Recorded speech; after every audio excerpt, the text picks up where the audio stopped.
Would you guys like to discuss the movies that we talked about on the podcast, recommend movies for future episodes, or maybe even watch movies with us? Check out the Discord. You can find the Discord on the latest episodes or on the website, theotherhalfpodcast.com. We're just hanging out chatting. And while you're there, maybe also check out the second of the Discord, which is specifically for Ethan's streams on Twitch. You get updates as to when he goes live. Just keep up to date with us, with Ethan, the podcast, and the stream. It's also totally okay if you just want to hang out and talk about the podcast. You can hang out there and maybe we'll see you there and watch a movie or something. Or maybe you're like, wow, these streams are so much better, and you just totally ignore the podcast. That's also another option. That could happen. Why not? Why not? The Discord is your oyster. Come join us. The Discord is your oyster. Join it.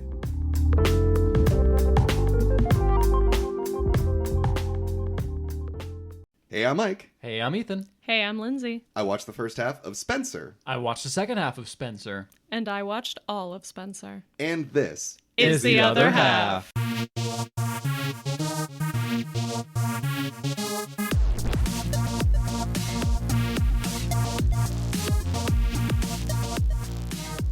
Welcome to the Women's History Month series, where we talk about a bunch of movies that are centered around famous women in history. And this episode, we have Lindsay on the episode. Yay! My favorite guest. Yes. Oh, stop. To talk about Spencer. Yeah.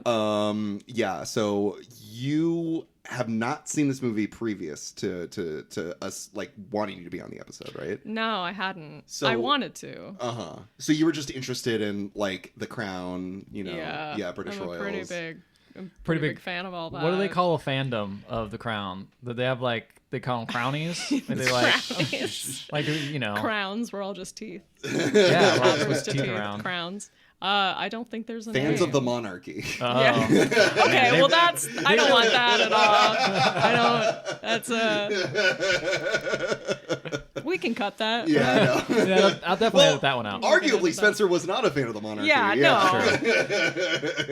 They If weren't you're of a fan of The Crown, I think 9 times out of 10, you are not a fan of the monarchy. You're just very interested In the like the monarchy, drama in and the the drama story of it and the all. story of it Like the all. show But The maybe Crown. like everything that they represent, maybe you might not be the hugest fan of. Right. Unless you're British, I don't know. I assume yes. Well, But I asked Lindsay to be on this because anytime there's any question about royalty, I just go to her and she always has an answer. And I'm like, thank God, you're an expert. Yeah. We need some of those.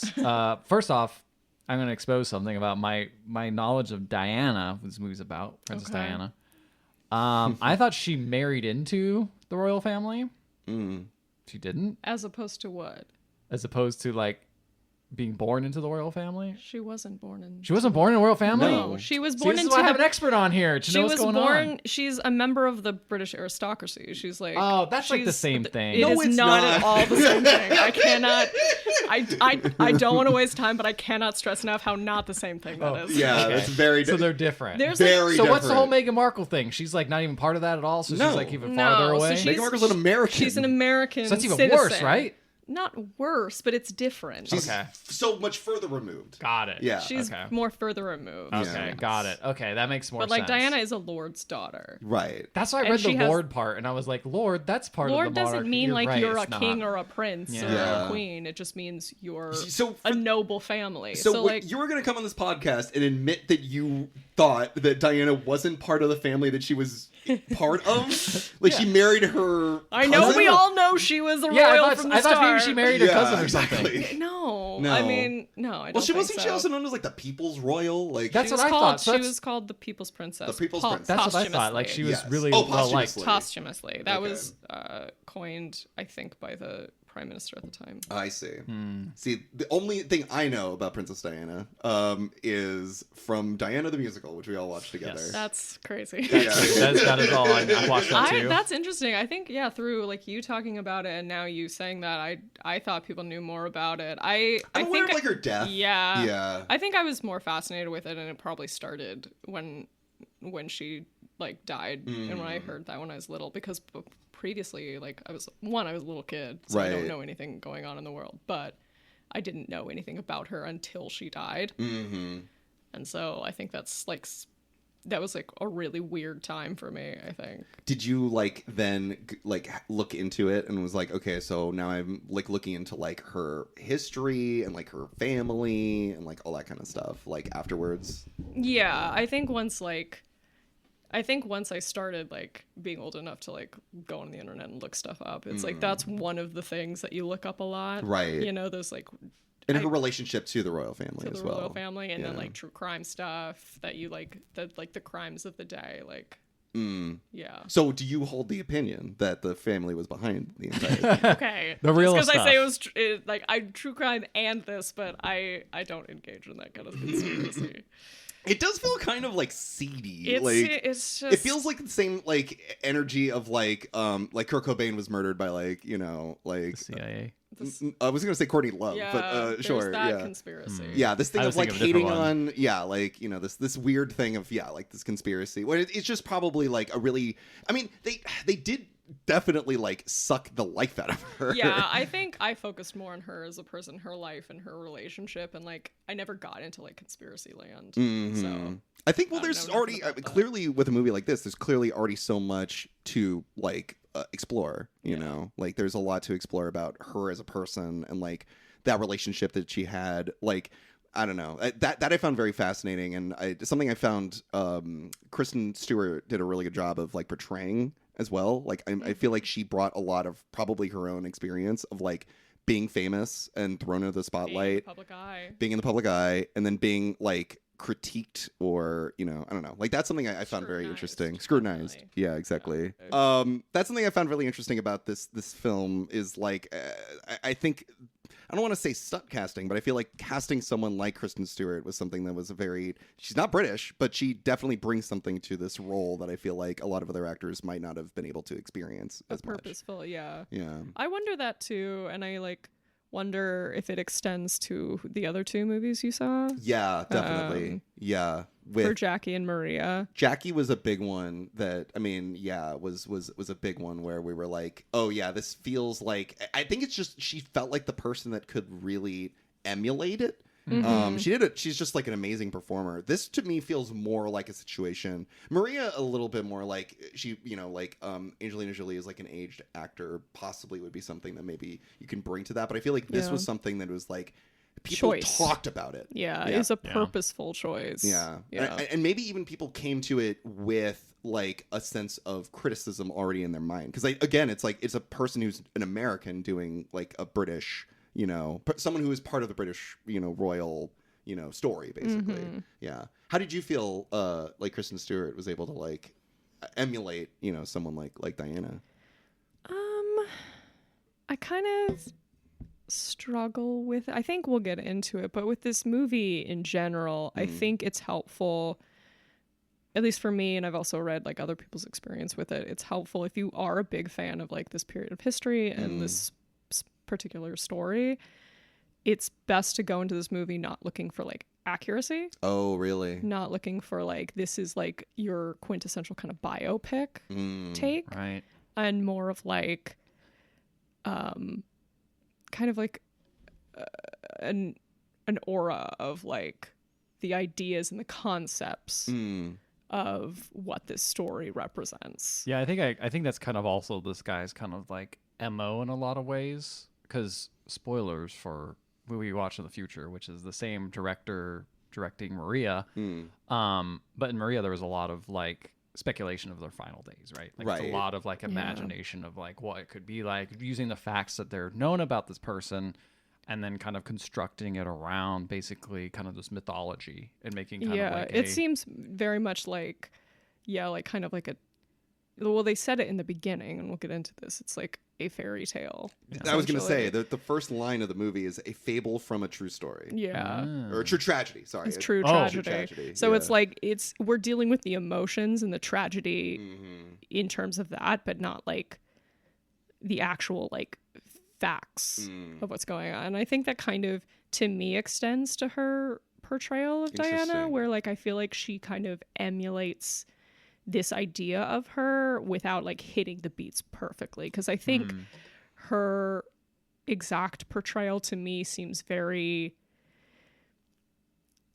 almost exaggerated a little bit in like her mannerisms and her quirks, right, and her pattern of speech, the way she stands, the way she moves. I think it's not necessarily like a bad portrayal, but I don't know if I look at it as like, it's not like lived in. Yeah, it's not like a full like immersive experience of Princess Diana. Interesting. For that, I think The Crown actually does a really good job. I think was gonna say, the actresses that play both younger Diana and a more grown up Diana, I think, do a better job at like a faithful representation. Interesting. Interesting. Yeah, I didn't think about that. I had no idea. I was like, I don't know. She's got the hair.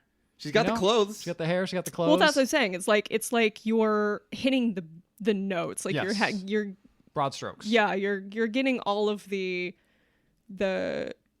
like overarching characteristics of like her very iconic hair, her very iconic style, her very iconic speech and facial features, like the way she looks down before she looks up, like this kind of pastiche of innocence and demureness. Like you're hitting that she has been known for, but it's not like this is literally like she became Diana, I don't think. Right. That's good to know. That's interesting to know. I think because that was the thing when we were watching like Jackie. I think the other thing too is like this is a much more personal story. This is a story of like anxiety and like, depression and of being trapped. Yeah. Whereas like Jackie was much more of like, what is it like to be like a woman in America? Like that she had like rules and, responsibilities. Here it's just like she is a woman whose whose husband fucking cheated on her in a very public way. And she has 2 boys that she wants to raise right. And it's like she has a family of people that she has to spend Christmas with that fucking hate her and she fucking hates. And it's like that takes a toll, like a mental, physical it's a toll. mental, it's more, it's like, it's not about people, it's about auras. It's about the crushing weight of the crown of duty, of like what has been mentioned in this movie a lot, of like the convergence of past, present, and future. Yeah, and tradition is a big tradition, thing. And how powerful and like all-encompassing tradition and duty and responsibility is. Yeah. And how that can take a toll on a person mentally. Yes. And isolate them in that way. Especially someone so modern like Diana. Who wants to do the exact opposite, who wants to represent a modern figure, a contemporary attitude in the weight of this crushing tradition. Yeah, exactly. Yeah. Yeah. I perfectly said. Thank you. Yeah. So let's talk about the opening of the movie. It starts out, as I said, a fable from a true tragedy, which I was like, okay, so already starting off like this is not going to be a one-to-one historical recreation. Not that I would know anyway. They can make it all up and be fine. Yeah. It's like, I kind of see it a little bit like that line in One Flew Over a Cuckoo's Nest of like, but it's the truth even if it didn't happen. Yeah, no, exactly. Like we're not talking about facts, but we're talking about emotions that very well could have been real for someone. Definitely. I mean, this is a movie, again, like if we're going to compare something like this to Jackie, like Jackie was based off of like actual interviews with her, like actual events and facts that we know. This is like a very private meeting of a Christmas gathering between royals and, and all of that could have been whispered, like all of this stuff could only be conjecture. But it can absolutely be, taken from things that we absolutely do know about, like that experience.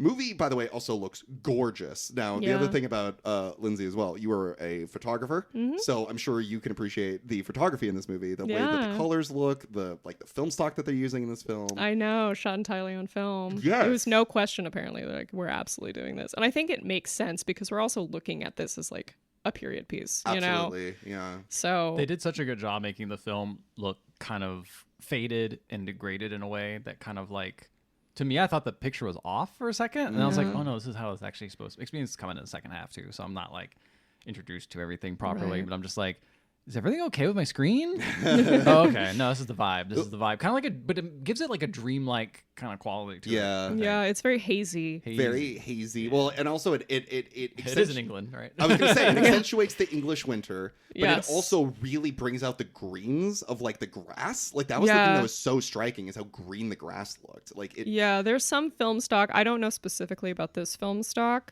but I know definitely there's certain films I will buy because they bring out the greens and the blues more than any other color, and you can definitely like see that and see that choice. It's gorgeous. It's so amazing, and like it seems to like mute like more like the like skin tones and the reds and stuff. So like everything indoors feels very subdued and like dreamlike and like dark and dank, and then outdoors it feels much more like open and free and lovely, which I think maybe even adds to like the feeling of like claustrophobia. Like absolutely, and you really feel the space once you finally can get outside. Yes, it's amazing, and that was something I wanted to bring up early on because it just throughout the movie is just so beautifully photographed. Yeah. It takes place on Christmas Eve. Christmas weekend, yeah. Yes, Christmas weekend.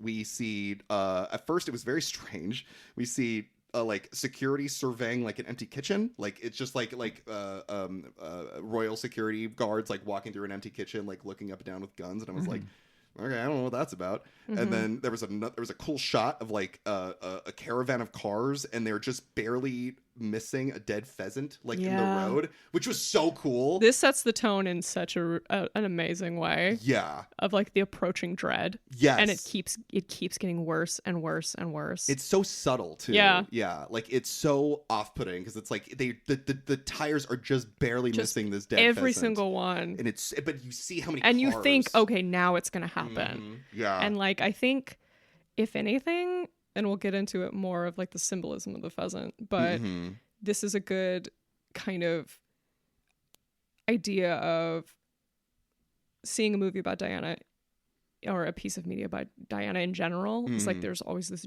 looming dread of like, when's it gonna happen? We all know what happens. Well, and even the musical. You're waiting for that time when she dies. Well, especially because of how horrible it was. I'm like, how are they possibly going to do this? Well, and then the movie opens with Diana in a car. Yeah. Like the first thing we see is her in a convertible driving down an English, an English road. And this was another, so there's a lot of, actually, I'm really glad you brought up like the pheasant as far as like, there's a lot of very subtle but also not subtle like hints about I was gonna say, certain things. Like for instance, when she gets in, there's a shot of the kitchen eventually when the security guards are done like surveying the kitchen, and then they bring in like these big hunks of like what looks like weaponry. It looks like weapons boxes. It looks like boxes of rifles. And then a bunch of like chefs come in and they open it up, and inside the like weapons boxes are like food and beautiful produce. Yeah, it's very strange. Clever. I like that because it's like that is a different brigade. Yes, exactly. Yeah. Kitchens are modeled after armies. Yeah, you need an army to feed them too, because there's so many of them too. And in the kitchen is this sign, and it's right in the front of the fucking frame, and it says, "Keep noise to a minimum. They can hear you," and "they can hear you" is in all caps. And it's like, if anything is like what it must feel like to be Diana during Christmas, it's like, keep noise to a minimum. They can hear you. The royals are about. The press can hear you. And it's another aspect that links her to the people, which is why she is so beloved, is because they felt more connected with her and related to her more than any other royal family member. Exactly. And even speaking of which, so she's lost. Diana's lost. She doesn't know. Well, she says she's lost. I feel like she isn't. I feel like she just doesn't want to go there, basically. I see it. I see it kind of differently, but like you can continue. We'll talk about it. She ends up pulling off to the side of the road, and she is trying to read a road map. She says like, "Where the fuck am I?" And then she ends up pulling off to the side of the road, entering like a dining hall, and asks the people in the dining hall for directions, and they all just like stare at her, and they're just like, "That's Princess Diana." Question. Yes. Dumb question. Yes. Where are they? They're in Sandringham. What's that? Sandringham is like a famous estate in the royal family that they spend every Christmas at. For a long time, like every king and queen been staying at this particular place. I forget who started it, but I know that I think the queen's father, who used to be the king, I think he's King George. Okay. He loved spending time at Sandringham, and so he did that with his family, and she carry It on is the weird to tradition. think that, like, it it's went just back gonna be farther than him, for probably. sure. I just don't know how It's far. just weird to think that, like, yeah, it's just a family with family traditions, right? Like, they're still a family. They're just Yeah. But they're Absolutely. the royal family. Yeah, But this it's is like, like one of their estates. everyone that goes to the Christmas place. They go to the this one estate and they hang out. I don't know why, for some reason, I'm like, they're probably staying like a castle, right? And it's like, no. I mean, it's like a manor house. It's a manor house. It's very fancy. Yeah. Mm-hmm. Yeah. But yeah, so that was that scene. We cut back to the manor, and they mentioned that she is late, but he is early. It's her husband. I guess it is her husband right now, right? Like, they haven't divorced. They don't divorce. Yeah, they're Yeah. separated, but they're not divorced yet. Oh, interesting. And I didn't know that. think to go back to whether or not Sorry, think, yeah, go ahead. yeah, no worries. To think she's lost or not. I think what my theory is she actually was lost. I think when she pulls off to the side of the road, she sees the scarecrow Yes. in the jacket, Yes. and she realizes like how close she is to a place that she used to be. Because there's a house on Sandringham's estate that her family owned and she grew up in. See, that's why I thought she was part of the family too. No, she's just. It's She's like they let her on the grounds. there. It's like It's different grounds, though. It's pretty close though. Their family was like knew the royal family and like were Yeah. close to the royal family. She herself is not a royal Yeah, you're right. person. You're right. Yeah, that's not how There's it only works. one family that They're can be close to each royal. other. They There's must be only related. It one. must be related. Yeah, that's not how it works. How neighbors work, right? Yeah. So Mr. Rogers was about. But yeah, you're right. But There yeah, is- at one point she's like, "Oh yeah, how did I not know that this is near me?" And I see her being lost as kind of a way of like more her being lost of like herself and her own identity and her identity as like a Spencer instead of like a part of the royal family now, so that she's lost in a place that she should recognize. That makes sense. Yeah, I mean, it is also very foggy, and And it's also really hard to navigate those routes. and she's using a paper map. She's using a paper map. those Again, I fucking would Thomas have. guides, man. I don't know In a what I would do convertible, in a the map's convertible. moving everywhere. Yeah, that is a Yes. wild choice. The I'll odds roll were down the against hood if her. I'm trying to look at that map. Yeah. But then you can't feel that nice sweet English breeze. air, that Yeah. sweet, Cool English cold, air. Wonderfully cold ass bring air. English Yeah. air. So the cook ends up finding her and asks her why she isn't being followed by her security detail. Yeah. And she identifies the scarecrow. She sees the scarecrow, and he's like, you got to get back to the house. And she says, "Will they kill me? Do you think?" And I'm like, wink. Yeah, some of the themes in the foreshadowing is a little It's a pretty heavy-handed. heavy-handed in a lot of Yeah. ways. A lot of it's heavy-handed. And then she jumps over the fence for where the scarecrow is, and she runs over because she says that the jacket on the scarecrow is her father's old coat. And so she takes the coat and she Left it there for that long? and then she destroys the scarecrow. She rips it apart and pulls it down, and then she takes the coat with her. This is a fairy tale. Later on, I'm sure you see You do see the scarecrow. you see the coat. I don't She think takes the coat. Yeah, I don't think you see the coat later on. Oh, You really? will see the coat later on. Okay, cool. It goes through a transformation, but Okay. the coat will. I guess I just was like, it's a coat. I don't know what it is. Like, It's her dad's coat. She didn't say like, it's me dad's coat. I'll let you so- know when you see the coat during So I didn't know your what it half. was. In I the will- second half, I'm like, There's a ah. specific moment where you see the coat in your half. Okay, I'm excited to find out what that is. Yeah. So then the funniest moment in the whole movie show happens. So a car arrives at the mansion, and I'm like, oh, is this? Yeah, you know what's coming. I'm like, oh, is this Spencer? Like, this is a different car. Door opens, just a bunch of corgis. Just so many corgis. You know start exactly. spilling out of the fucking car. I was thinking that we'll watch this movie. I'm like, you know what? As long as they keep portraying the queen in like random films, like Corgi's still gonna be around forever. So fucking funny, and they just come fucking bounce like it feels like doll like ragdoll physic corgis just fucking spilling out of the car like there's no Weird- bones in them weird at all. little Yeah, in my notes I wrote corgis have their own car, symbolic but also cute. Yes, it's true. And one guy just keeps checking his watch. He's just like, he's not here. Is yet." it that old guy? It's Timothy Spall, Yeah. the British actor. That guy who always looks like he like has eating a sour gummy Yes, him. constantly. Yes. Yeah. Yes. Yeah. I don't know what his name is. He's Gregor. He's like Major Gregory. Major Gregory. Major yeah. Gregory. He's the Queen's equerry. Yes, that's right. And he used to be in. I think he's at Windsor Castle or Buckingham Palace. I can't remember. But like he used to be like in like war, I think, right? Like he Yeah. used to Yes. be- Sir. Well, he's a major. Yeah. Major, that's right. He used to be. And then Spencer, big name, big words pop up, and I just wrote down the music is so cool and so creepy. And we have this cool helicopter shot of her arriving, and it's very Kubrickian and very creepy. 'Cause it's just like above everything, and everything looks so small, and she looks even smaller, and it's So spooky. I fucking loved this opening. I love the music in general. It's like a weird, like, spooky jazz music. Like, I don't know how else to put it. Yeah, like, Johnny Greenwood. Oh shit, really? Johnny Greenwood. That makes a lot of sense. He did a lot of his movies, I think. Oh, I didn't realize. I should have fucking looked that up. That's so. Wait, no, he didn't. I mean, maybe he did. I don't know. Yeah. Well, he did a lot of like a specific. I think he did a lot of Paul Thomas Anderson. Yeah, he did a bunch of Paul Thomas Anderson. That's the one I know Paul him Thomas from. Anderson movies. With like There Will Be Blood and stuff. Yes. Yeah, that explains a ton because it's so weird and so cool. Yeah, okay. Creates an absolute vibe.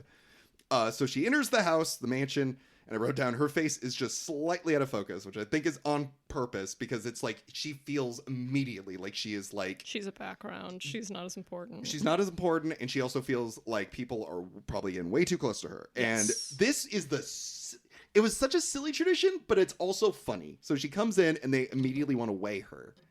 Like old school scales. That makes sense. So, yeah. Do you know why? Nope. Okay, so the idea, and I was confused as well. Oh, so hold on. Let me guess. Is it because they want to see how much they eat at the thing if they put on weight because of how much food they eat? They will not let her leave until she puts on 3 pounds, I think is what they say. I mean, they'll let her leave, but the joke is like they want to see how much you enjoyed Christmas, and to them, you don't enjoy Christmas enough if you haven't gained 3 pounds by the time you leave. That's right. Wow. That is definitely and she doesn't want to do it, but it's some silly tradition, so she has to do it, and it's so demeaning. She fucking sits on this weight. Like, everyone sits on the weight, but like, I'm like, she doesn't want to sit on the weight. Like, don't let her sit on the weight. It's doubly bad for her.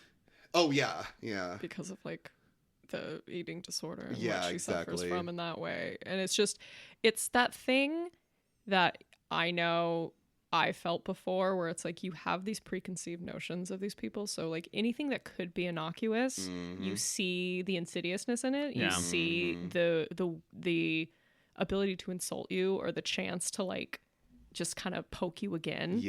In everything. And Timothy Spall, the Gregory, is the dude that's getting her to do this, and he's so good at portraying someone who is like calm and collected and conniving. Like he's just like, got to do it. And like the camera work here, because it's like it's far back and then it's like creeping in on her, and you can just feel the feeling of just like the weight of like, you got to do this now, because if you don't, you're gonna be disappointment and people are gonna be upset at you. It's great. And then her sons arrive. They come running down the stairs and they say that it's cold in the house, which they don't like, but it's part of tradition. They can't warm the house up. You cannot turn the heat What? up. Why not? It's tradition. Because it's tradition. You just can't turn the heater on until what? Christmas comes? No, it's just like, it's supposed to be cold in the house. What? That's just like the thing? That's It's weird. just it's more of like they don't have a specific reason to keep it cold. It's just they haven't like Ever turned the heat heater up on. because heating is like a more modern convenience. So they haven't turned the heat up, and they will not turn the heat up. I think because that's how they've always done things. It's stupid, right? But like, that's the point. It's the weight of tradition. It's tradition for tradition's sake. And it even though it makes them particularly like uncomfortable, it's just the way it is. Basically. It's just the way they do it, and why would we do anything more, Right. even if it makes someone comfortable? Because we've always done it this way. Yep. Okay. So then Makes sense because it doesn't. Exactly. Yes. So she runs. I wrote down. She runs to bathroom before sandwiches. Oh right, that's what they're like. They're like, the sandwiches. You want to see sandwiches, but she doesn't want to eat the sandwiches. So she runs to the bathroom and she starts crying. But she's like, she turns the sink on so nobody can hear her crying. The music is playing, and the music sounds like a crying. Like there's like a horn that sounds like crying. Also, I don't know if this was just me, but I heard like clinkling, like clanging, like the clanking of jewelry or like a crystal or something always, and it just ended, like it added to being the unnerved feeling. Yes, like it felt like something was like broken or something was cracking. Loose. Yeah. This part was so overwhelming. Yes. And then she turns to the toilet, which I haven't seen, and I wrote down, the toilet is in the shape of a perfect rectangle. What in the fuck is going on with this toilet? I did not see that. This toilet looks like a perfect rectangle, and I was like, what in the rectangle toilet? It's a rectangular toilet. Like, who is sitting on this? A Lego man? sounds Okay, annoyingly I have to clean. go back. I thought I watched this movie twice. I did not clue in on the This is rectangle the only toilet. thing I was looking at was how rectangular this toilet Mike, is. you are a toilet connoisseur, so it kind of makes sense. It's my Lou review. Oh, So podcast spinoff. So she takes pills. She cleans. This part was so sad. So she's like taking the pills. She's crying, and then she starts cleaning up after herself. And it's just like, oh, you poor thing. Like she doesn't want to make a mess after all of this stuff that she's done. So she's like cleans the toilet. She cleans the sink. It's so sad. And she's gonna have to do this for 3 days. That's what she says. It's 3 days. We meet Maggie, and she arrives. I wrote down with a bad haircut and dresses. Who's Maggie played by? What's her name? Oh my Paddington's God. mom. Yes. Sally Fields. No. Why did I think Sally Fields is her name? 1 second. Oh my God, Sally something. I think she was also Sally in Hawkins. Hawkins. I don't know why it was in my mind. I'm like, I got this one in the bag, and I just said the wrong name. Completely. Paddington's mom. The American Sally. I got this in the bag. Got it in the bag. But yeah, she has a bad haircut, and she has dresses for 3 days, and she is the dresser for Diana. And she's literally Diana's only friend. They keep bringing this up. She's the only person Diana trusts in her corner, and she's always like, Diana, you got to do. She's like the cool best friend in like any rom-com. Yeah, she's really just like, girl, you got to do what you got to do. And then Diana's like, girl, it's so hard. And she's like, girl, I know, I'm in there with you. And it's like, I'm like, you know what I mean? Like, that's I what love it feels you like. recounting, summing up all rom-coms. Because it's like, it's that, but also then you're stuck in a horror film. Right? Yeah, in a Yeah, horror it's like a movie. little Yeah. bit of Do it. like female solidarity in the middle of like a Kubrick film. It Yeah. feels like that. And so, It's yeah. like if Jack's wife had like a female best friend that came on the weekend with them. Like, girl, your husband's weird. Yeah, girl, you're. Yeah, that would be awesome. Shelley Duvall has like a best friend that's best with friend her. that comes That's on the up. phone. Yeah, like, girl, you gotta get out of there. I think he's Get gonna out kill of there. you. He really likes that typewriter. It's kind of weird, right? Also, the other thing about this fucking blew me away. It blew me away, but I'm also like, this is kind of cool idea, is the dresses are all labeled as to when she needs to wear them. So it's like, this is breakfast, this is tea time, this is lunch, this is after lunch, this is dinner, this is dessert. Church, yeah. Yeah, church. I understand it's meant to be like, you have no choice in this. Your whole path is like laid out in front of you. But You just also- want freedom. But in my mind, I'm like, finally, I don't want to have to pick what I wear. That's the problem. I think is like I am not discounting anything that she's feeling. Of course but not. I think I see, and I saw this kind of in the like hired servants and help around the castle too. Is that they don't quite get her because I think they can't see past the conveniences that her life brings. Very much so. And sometimes it's even, I catch myself doing it. Like, I get like, if all you have is everything lined up for you, and they even said that like, because everything is planned out, it's like the present, the past, and the future are the same thing. Yeah. Exactly. But to me, it's just like, to be styled every day and have someone help me. I was gonna say, this sounds like a dream. This but sounds it's like this that's close to like a subscription service. Exactly. You just know? this close. I know, but it's like this time it's like the best of the best, and I don't have to like An actual professional, not an a robot telling you what not to an wear. AI that tells me I need another like ruffly top. Well, and she says this really great line later on where she's talking to Maggie and she's about to put a dress on, and she's like, it doesn't fit, I think she says, and she goes like, it's not your right measurements, and she says, no, it doesn't fit my emotion right now, or it doesn't fit my mood. my mood. Thank you. Yes. Sorry. And it's like, that is exactly the problem. Like, Yeah. having all this shit laid out in front of you, you don't get to make any decisions about this kind of stuff yourself, you know? Yeah. I mean, it would be like the convenience would be lovely at the beginning, but and I'm sure it was very interesting to her even at the beginning, but like it quickly becomes A lack of suffocating. control. It's a lack of stifling, a lack of control. You like, it's great until you're like, I don't want to wear that, and then you're trapped. You can't do anything Nothing you can else. There's nothing you can do. And also, I have a theory about that dress in a second. I'm very The excited green one? Yes. Okay. I have a theory about it. I want to hear it. So Spencer chats with her boys. By the way, the relationship between like the three of them, amazing. Yeah. Like, there's a scene later on when they're all in the attic together, like playing games or whatever, and it felt like Major. Yes, Major. Yeah. And it was such a sweet scene. And also, like, I mean, I know, like, you know, it's like they're acting or whatever, but I'm like, she feels like a mom. Like, she feels like she's really the mom of these kids. It's funny you should say that. Like, I researched a little bit about this movie, and so the chef in the movie is not a real person, but he's based off a real person. He has the same name. I think it's Darren McGrady.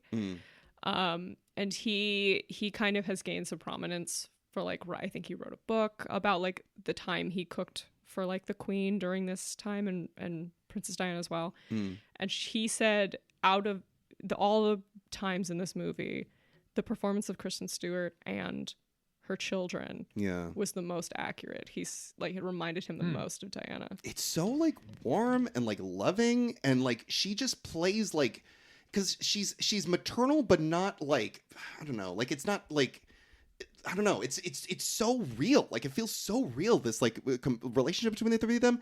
And I looked it up, apparently like a lot of it was like improvised as well. Really? Yeah, like not a lot of it was written. It felt like that. It kind of like, especially during that scene when they're like opening their presents and they're talking, like it sounded like it started like as a scripted moment, and then the kids were allowed to just react and say what they thought. It felt very natural the way these kids were communicating. It was very sweet. It was really sweet, especially like I remember when like Harry gets the lobster and he's like, why would you give me a lobster? And it's like lobsters. That felt very much just like a kid talking. And then the way that she like, I'll get into it when that scene happens, but yeah, I just wanted to shout that out. These you know, the minute I see a kid in a movie, I'm like, this is gonna be fucking awful. And no, they were Mike great. turns into a little director. Yeah, I'm like, turns into a little kid director of like, she doesn't got it. It's hard to write for kids, so it's smart to make them just improv. Yeah, and be like, just react how you would normally. But it's also like having her clearly just be like a good sounding being board. Able to to riff with them is very interesting. Very natural.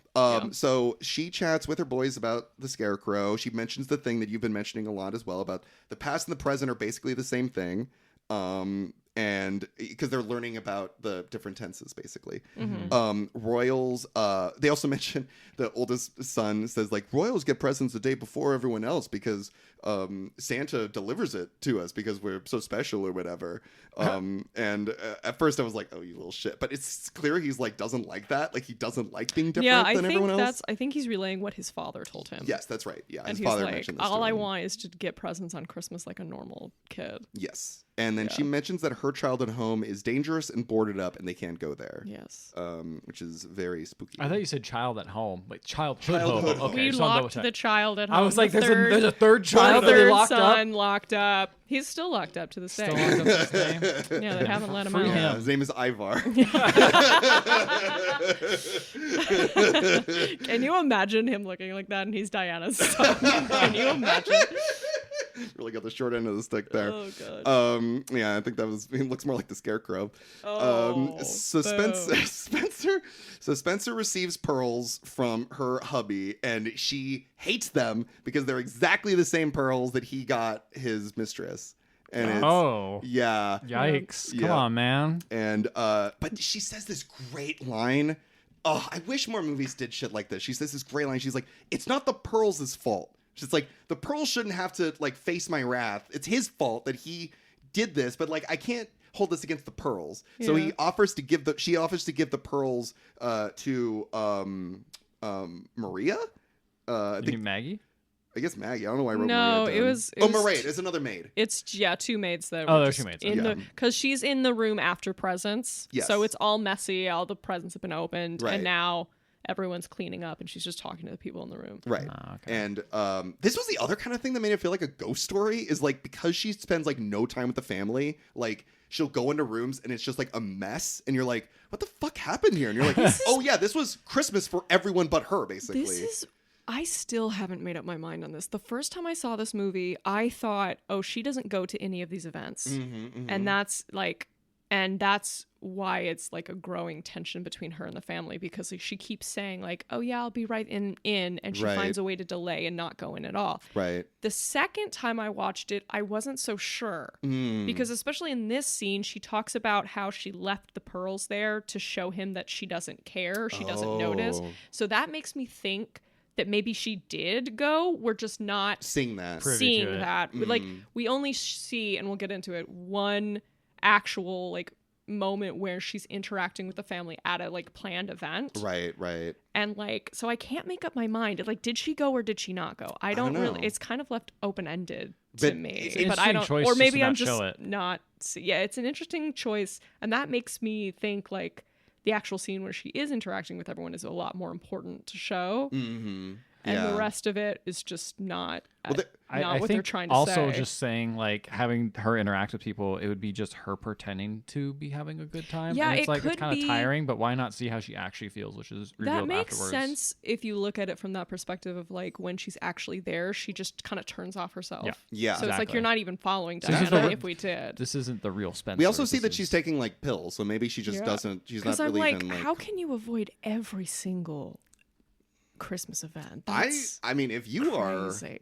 And also, like, you want to be there for your kids For at your the very kids. least. Yeah, So exactly. I think she does go to those events. she just isn't like present. She's just maybe. not.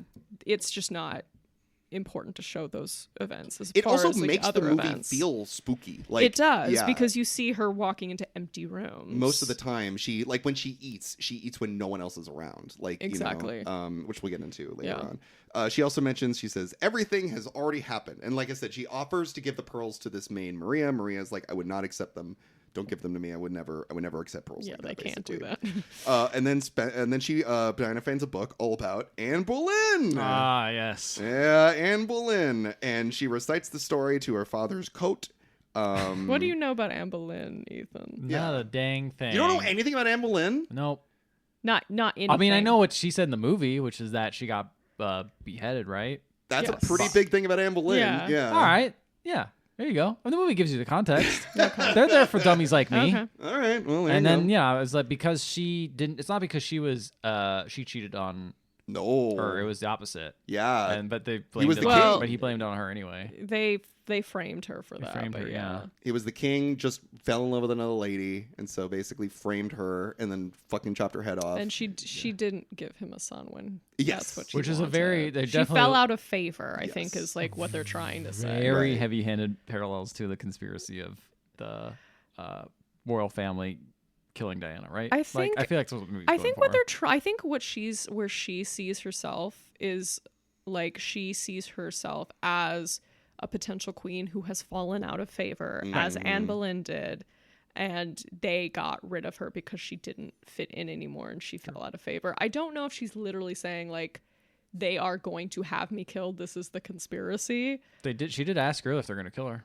Yeah, I think she's just drawing parallel to like She's also her being isolation framed, and isolation, her not for her, her, and rej- her being rejected and from not the for royal family. and not from her fault either, right? Like it was No. Yeah, mostly just doing what she thinks, just being herself. yeah. she's also very clearly depressed. I think she's also just Oh like yeah, really? I know, right? I didn't see that in the movie. I don't know how you could read that. I don't know if I read that. I think she's just really ruminating on the concept of like death and like I think wait, really? Yeah. Okay. No, I did. But I think also she's ruminating on the concept of death, and she's also looking at it as like historically, how have people looked at Anne Boleyn? Is that how they will judge me as well? Basically. Yeah, how are Yeah. people going to see her after historically? this?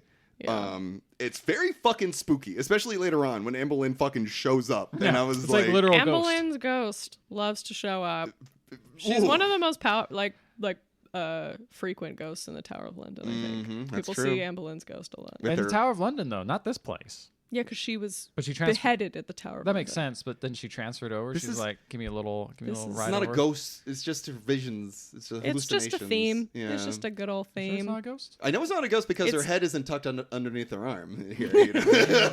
I think she's seeing hallucinations. Yeah, I think she's in I a like to- deep depression. I like to believe it was a real ghost. A real I mean, I ghost. did read a review on Letterboxd that this is essentially a haunted house movie, It and feels I like thought that it does feel a lot like that. Definitely a better Haunted Mansion movie than the most recent Haunted Mansion movie. Tell me low about bar. it. So Spencer, sorry, I keep saying Spencer. Yeah, Spencer says that the dress she's been assigned doesn't fit her mood. She's upset about it, and she mentions how the dust in this house is made up of skin cells of the dead. And I was like, holy fucking shit! She's just going. She's She's spinning really out. going through it. When She's you really start, when you going start spitting through out it. stuff like that, when you like really start seeing she's tweeting through it, but she's Yeah. just saying it out loud. when Yeah. you see dust as dead skin of past monarchs Yeah. instead of just dust, then you're really going through I do see it. dust as dead skin. But do you not from ruminate dead on the people. death and the history that's happening? I'm usually like, dang, And how- I need to moisturize. Okay. That's usually what I I think. need a moisturize. And do you let it like contribute to your feeling of suffocation and isolation? Yeah, Of just being Guys, literally thank you. I don't have surrounded by depression. history. Ethan's good, you guys. You're good. great. You're Check great. it out. Thanks, Don't ever therapy. check in on Ethan because he's got it. Happy Women's History Month. Yeah. Ethan doesn't have depression. Must be nice. Yeah.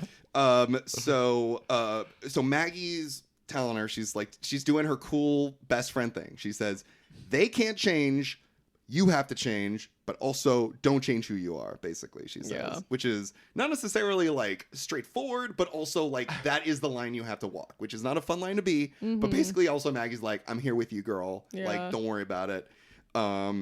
And then they said, we want everything to...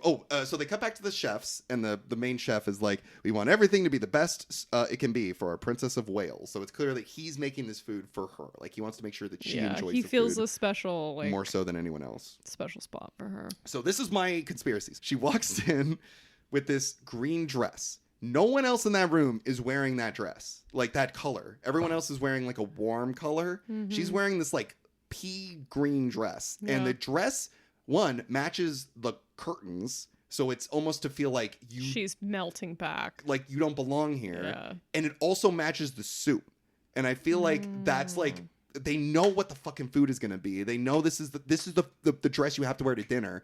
She sticks out like a sore thumb while also fading into the background. It's like it matches exactly the same color as the she's being soup. consumed. Yes, exactly. This is one of those things that I'm like, I would never think of that because I'd be like, oh man, green suit's sick. Like, if I got that green outfit, Ethan's I would good, never, you guys. I would never think that I was like, oh man, they picked this to make me look like the soup. And like, I'm not gonna say it's like super obvious, but like it becomes very clear when you also see, because like this is one of the few moments that she's in a room with other people. Yeah. Like her husband is there, the queen is there, and you see everyone else's clothing, and they all are like sort of like dark and, you know, like moody and like warm, and hers just looks, one, uncomfortable, but two, it matches the food. Like, it matches the food that they're eating, and like the furniture and all the curtains and stuff.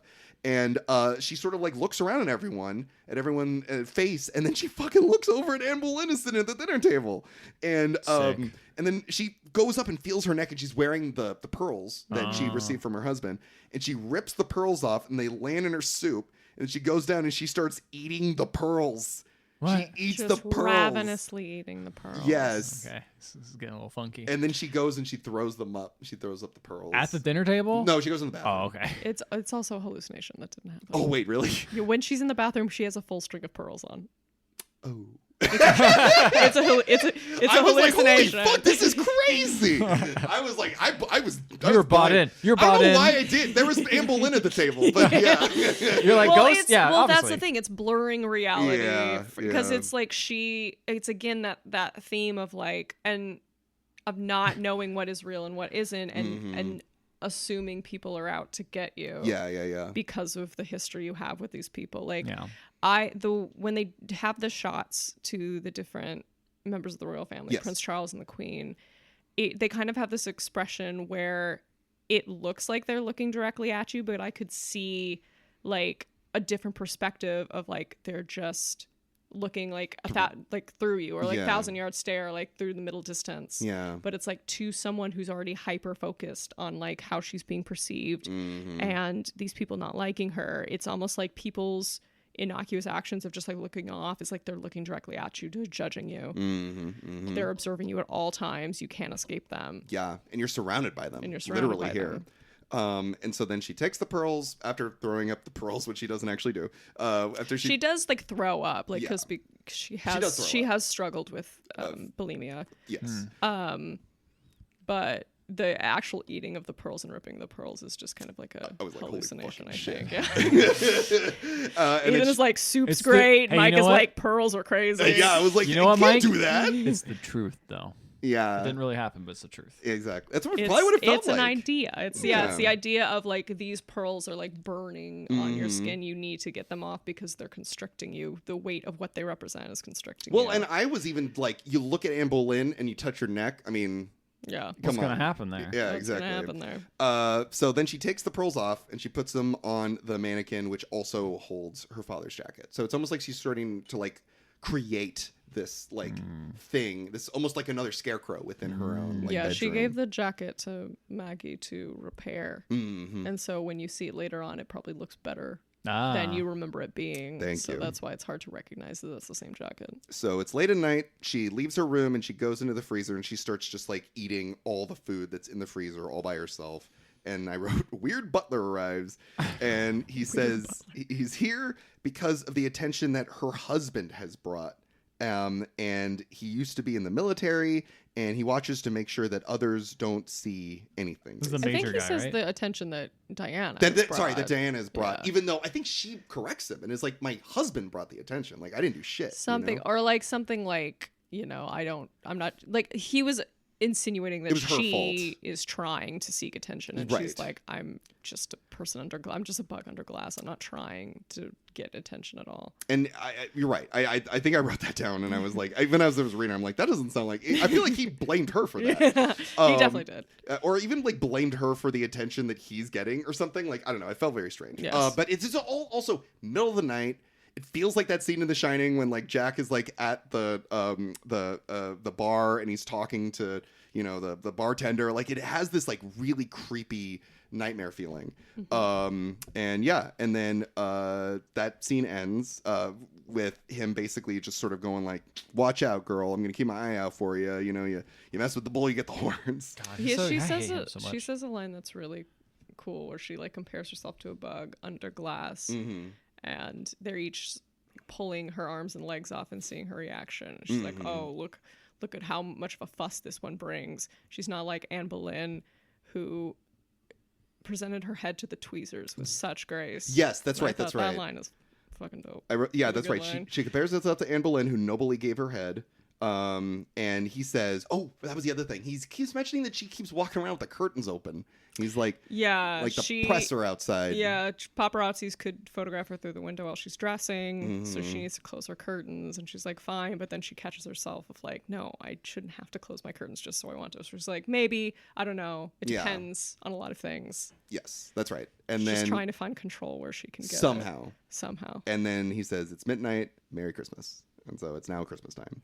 Yay. And he so says then, Happy Christmas. Happy Christmas. That's right, because they're British. They love to say Happy Christmas. Happy Christmas. Happy Christmas. Then Diana walks to the castle, the border of like the fence, basically the fence line of the place, and the guards catch her, and she tells them not to report seeing her. She says, "Say you saw a ghost. Don't say that you saw me." And then they're like on like the horn. They're like, "I can't really lie." And she's like, "Come on, like, come on, be solid." Yeah. And then they're like, and then she walks off, and they're like, "We wasn't anything." Like, they end up not reporting it, basically. But again, another mention of ghosts. And they do eventually report it to him. Oh, do they? Yeah, I think they do. Oh, okay. Or like someone else saw her when she was outside. Probably. Something. It comes up later. There's eyes everywhere. Eyes everywhere. Essentially, like she cannot do anything Surveillance without state. being seen. They will see you. In this moment, though, these two at least were doing her a solid, which felt really cool. It's more of like her connection to the people. Yes, exactly. She walks into her son's bedroom. She says that she's tried to escape, but she was captured. She says that to her son. And she gives the kids her secret gifts and gives it to them on Christmas, like everyone else, like they wanted, basically. And they play military in the attic. And like I said, the scene is fucking beautiful. Very cute. It's like 3 setups of like them sitting in a circle in the dark, talking to each other. She's like, "What is the best thing about Christmas?" And they're like, "Spending time with family." And she goes, "Be honest." And they're like, "Presents. We love presents." Yeah. It's very sweet. And she's like, they're all like talking like military speak to each other. It's like, "Do this, soldier." Yeah. It's yes, like, "Soldier, I told you. Be honest." It's so sweet. It's very cute. So one of them says, the youngest one says, "Presents are the best thing about Christmas," and the oldest one says, "When Mom arrives, that's the best thing about Christmas." And then they're like, "Mom," or they're like, "Lieutenant Mom, why are you so sad?" And she goes, "I'm not sad." And they're like, "Be honest, soldier." And she goes, "I'm sad because I'm thinking about the past, and I think it's in the future," or something like that. Like she says something, like she's being honest with them. And the youngest son gets a lobster, and they say it's Santa's lobster. That was very cute. Did Santa make it? Like, why is it Santa's lobster? It's Santa owns it. They're just being Goofy. Okay. And Harry's like, why would you give me a lobster? And they're like, it's Santa's lobster, sir. Like, It's a crustacean. Okay. It's a Christmas crab, sir. Christmas crab. Something like that. But then No, they it's a also say, lobster. she says, like, don't have anyone see this because it's supposed to be a secret. Keep Yeah. Santa. Well, it's Santa like from the crustacean outside. Like she got it hidden. from like a gas station. Right, exactly. Like gift shop Dude, kind of the thing. poor people, or they get their shops. And so, like, no one's allowed to see this, basically. Because So it's that's representative of not. the It's other not ways. classy. It's not the classy. It's not tradition. Yeah, it's just so funny to me. I don't know what would be a classy version of a lobster is in my mind. Pickle. A pickle? Yeah, they're all about Christmas pickles over there. The royal family's all about Christmas pickles? I know that people in Britain are all about Christmas pickles. I bet it was set by I the royal can't tell family. if you're trying to joke with him or not. I don't know. I guess we'll have to see. I don't know.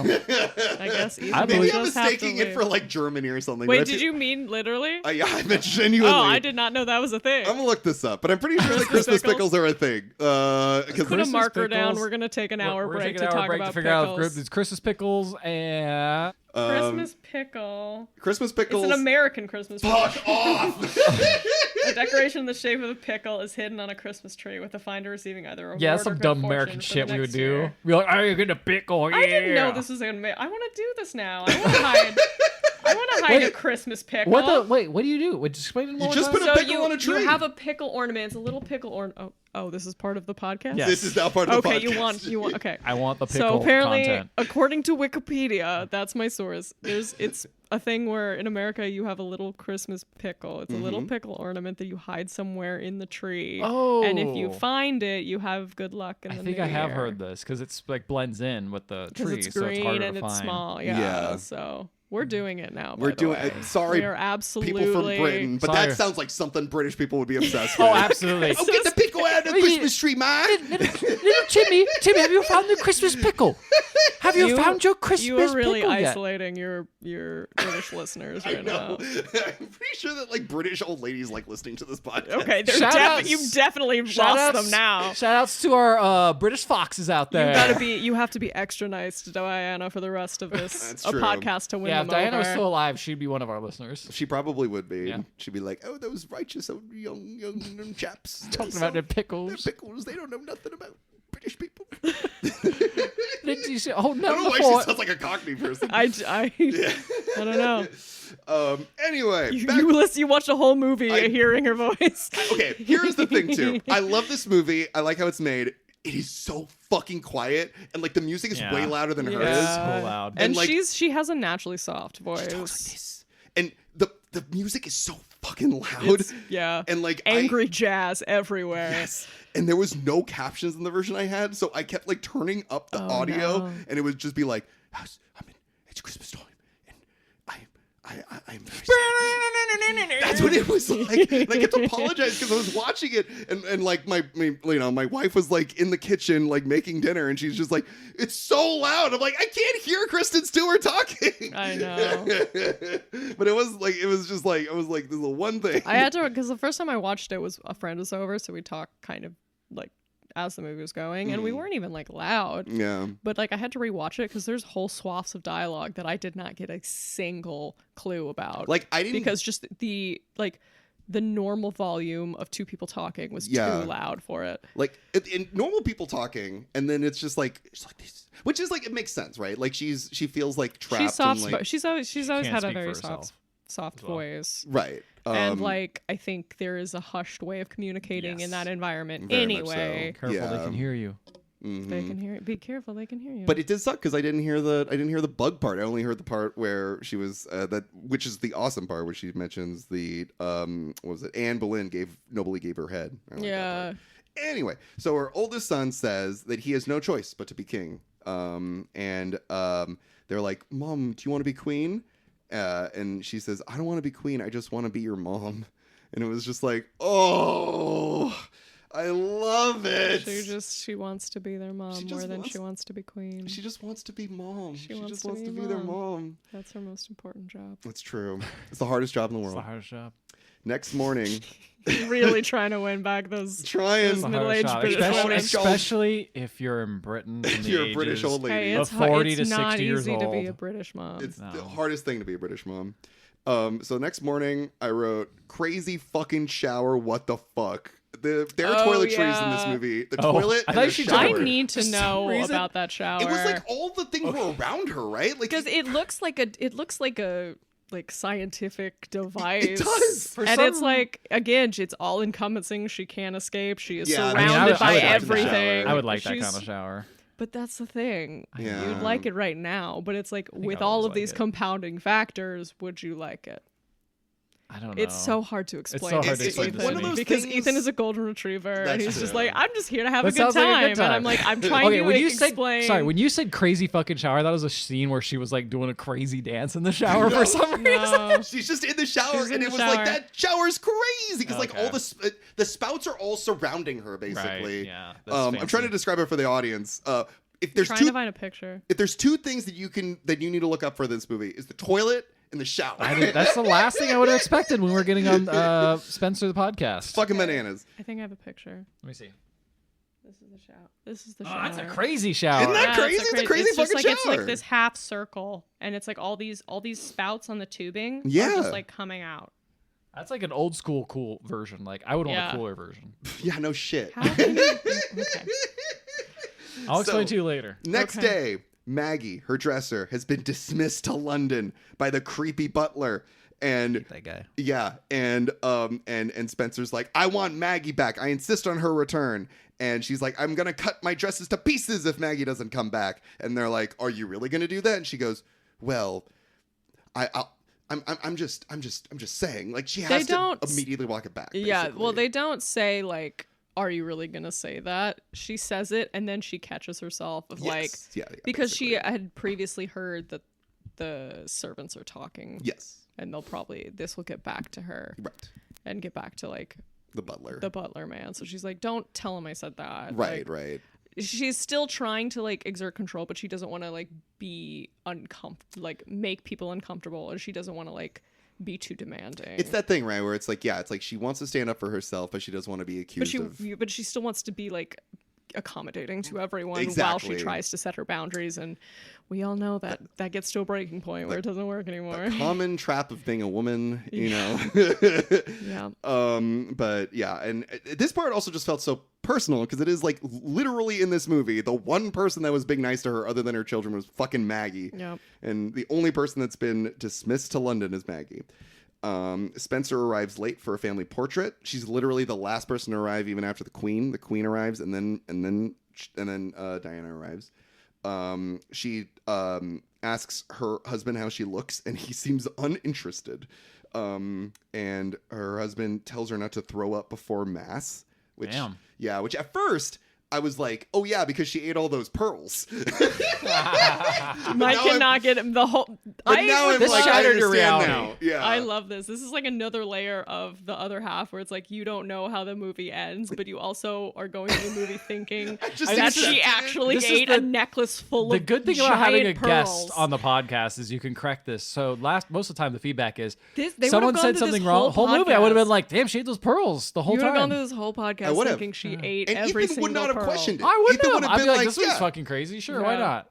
She seems really sad. So I was like, yeah, like he's being an asshole, but like she probably shouldn't have eaten those pearls. She definitely ate the soup. She definitely purged. Yes, But the no, but pearls that's what is he's doing. He's being a shitty host. about. He's being very shitty about her. He's being insensitive about her issues. about her, yeah, her like eating like issues and stuff. And I think this is the scene that takes place in like the pool, like between the billiard room. I think is when this scene is taking place. It happens in like breakfast right before church, Mm-hmm. I think, and then they have a separate thing in the billiard room. Oh right, because that's she right. wants Maggie back. That's right. That's and right. because she doesn't want to she heard that her older son William is going to take place in like a shoot, Yes, is hunting. participate in a hunting. Yes, shoot. that's right. That's right. I got it all mixed up. So right. Yeah. Sorry. This scene No happens first, and then she goes to Mass, and then she goes to. There's like a bunch of press there at the Yes. church, and she's walking around with like the black It's all very. We all know she's this not look. wearing the outfit she should be wearing. That's right. She's not wearing a black veil and like a hat and like a red thing. And it's very cool looking. And we all know that it looks cool. Dana wore that. And the press is all taking photos of her, and she looks very sad. I wrote down she's not wearing what was asked of her. And then Anne Boleyn visits her once again in her bedroom after the whole press thing happens. And wait, I think I missed something. I think she was on television, and I think the butler said some shitty thing about her on television. Yeah, so that's when the servants are watching the kind of coverage of the paparazzi, like filming them after Christmas Day Mass, I want to say. And that's when the dresser is like, I didn't put that out for her. She's not supposed to be wearing that. That's what it is, yeah. I hope. Do you think they're going to blame that on me? Oh, yeah. And the butler is like, they're not going to. They know it wasn't you. They know it was her. There you go. And so, right. So then she goes back to the house. She's in her bedroom. She sees Anne Boleyn in a room. And I'm like, whoa. And then she hears a gunshot. She's woken up to a gunshot. That was so crazy. And I was just like, ah! Like, that was genuinely scary. Yeah. And wakes from her nightmare. And she looks outside the window and she sees her son skeet shooting. They're clay pigeon shooting right now. Yes. And they keep missing their shots. They can't. They can't actually do it because they don't know what they're doing. But she's still upset because she's just like, I didn't want this from him. And so her and her husband argue around a billiard table. And this scene is awesome. I wish I knew anything about billiards so I knew where the placement of the balls represented. I was just staring at that whole time. And I'm like, I wish I knew the context. I don't know enough about billiards or pool. Or like snooker. Like, I think that's snooker, what they call it over there. Yeah. Wait, is that what they call billiards? I thought that was like a special snooker game. I think it's a special kind of. Oh, I thought snooker was the one with the little like sections and the kind of like bumpers in the pool table. I thought that was snooker. I'm not 100%. I could be wrong. We don't know anything we're talking about. I think it has something to do with a pickle. No, I think from Americans. I think it's not a bumper, but yeah, it is a special kind of pool game. Yeah, it's just a type of game. It actually might be because the way this is like lined up, it kind of reminds me of the way it was laid out in the film. I don't know. Snooker tables? Something like that, yeah. Funny name. Very British name. So, yeah, and then he insinuates, this part was, I fucking yelled. He insinuates that she's been sleeping around. Like, he's like, why did you arrive to the house so late? Did someone hold you up? Were you held up by someone? And I'm like, you have got to be fucking kidding me. The audacity on this man right now. Yeah. And she says, that's rich coming from you. Yeah. Oh, I forgot. That reminds me. After church, she sees a lady in the crowd that I think is supposed to, like, in her hallucination, look like Camilla. Oh, I would never have picked up on that. Yeah, I think that she keeps staring at this woman. I feel like she was looking at a lady, but I would never have picked up that it looked like Camilla. I think it's supposed to be Camilla. And that's the end of my half. Okay, my half starts off with a fun time where they're having this very tense talk with Mr. Charles, and they keep talking about, he's like, you left the curtains open, and she says, yeah, well, I don't want my son to go shoot guns yet, and he's like, he's old enough. She's just like, I wish I could go home, and he says, and she also says, I also want you to not make him shoot real birds tomorrow. He says, seems like they're circling, not me, but you, implying that, I don't know, assume that the family is not like mad at him, but was mad at her. Yeah, he's talking about the photographers because he's talking about like how you left your curtains open and photographers are going to circle. Right. They care about so like the scandal. And she's trying to say they care about all of us, and he's saying no, they care about. They're coming for you. Mm-hmm. Yeah. And then he says you have to do things for the good of the country, for the people, because they don't want us to be people. They want us to be a different version of yourself. You have to be like a status. You have to have two people. Yeah, you can't be like your authentic self. You have to be their royal self, right? And then your other self. Right. And then he rolls the 8-ball back towards her. Oh, very scary. And Checkmate. She just says, I want Maggie back. Charles says, Maggie told someone that she thinks you're cracking up. Trying to sow dissent between her and Maggie. Maggie would never. But, she doesn't have Maggie to confirm that. She's just got Charles. And then Diana steps out for a bit, goes out to the queen and her horde of corgis. and starts trying to make like small talk with the queen, being like, "Oh, I like your dress you wore at that photo shoot."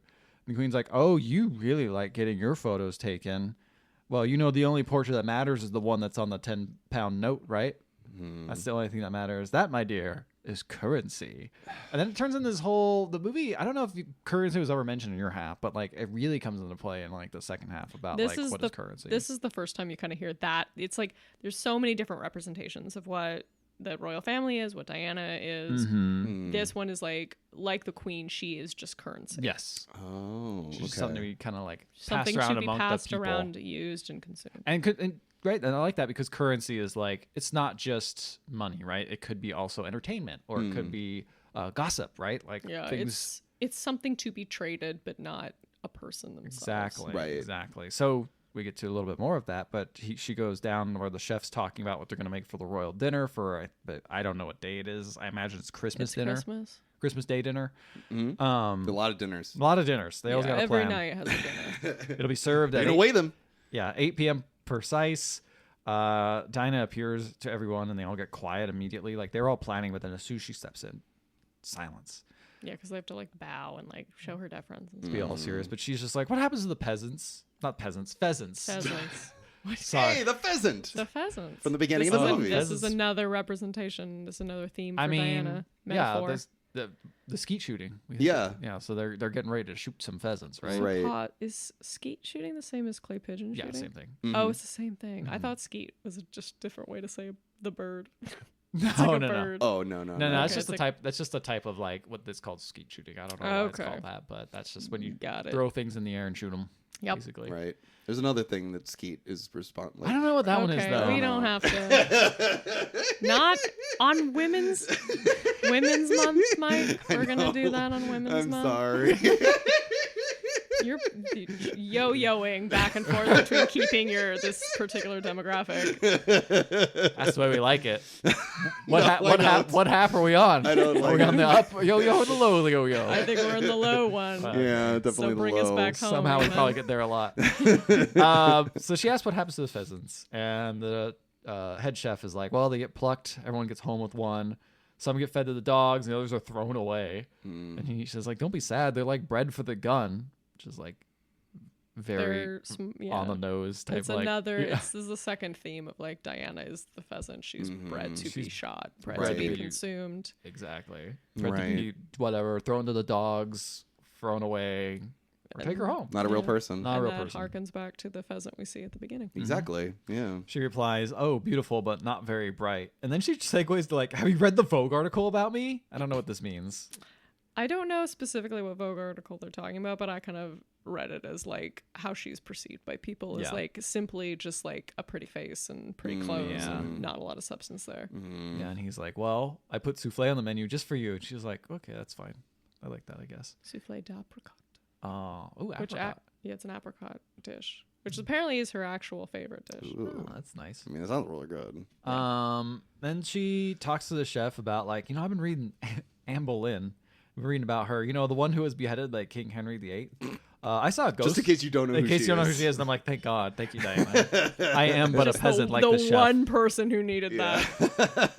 If you just walked in halfway through the movie, you don't know anything about Anne Boleyn, let me just tell you a little quick thing. I'm like, oh, thank you. They laser targeted me with this one. Yeah. And she's like, I saw a ghost of her. And he just looks at her and says like, everything you say here becomes currency, right? Like you can't. I don't know if you should really go everything you say comes back and is talked about. Yeah. Should really say that in front of all the servants and stuff. And then she's like, did Maggie say I was cracking up? And he's like, some things are better not said out loud. And then she's like, well, they read it in my face regardless. And he's like, well, I don't know what to do with that. And then she just cuts to saying, do you have any access to wire cutters?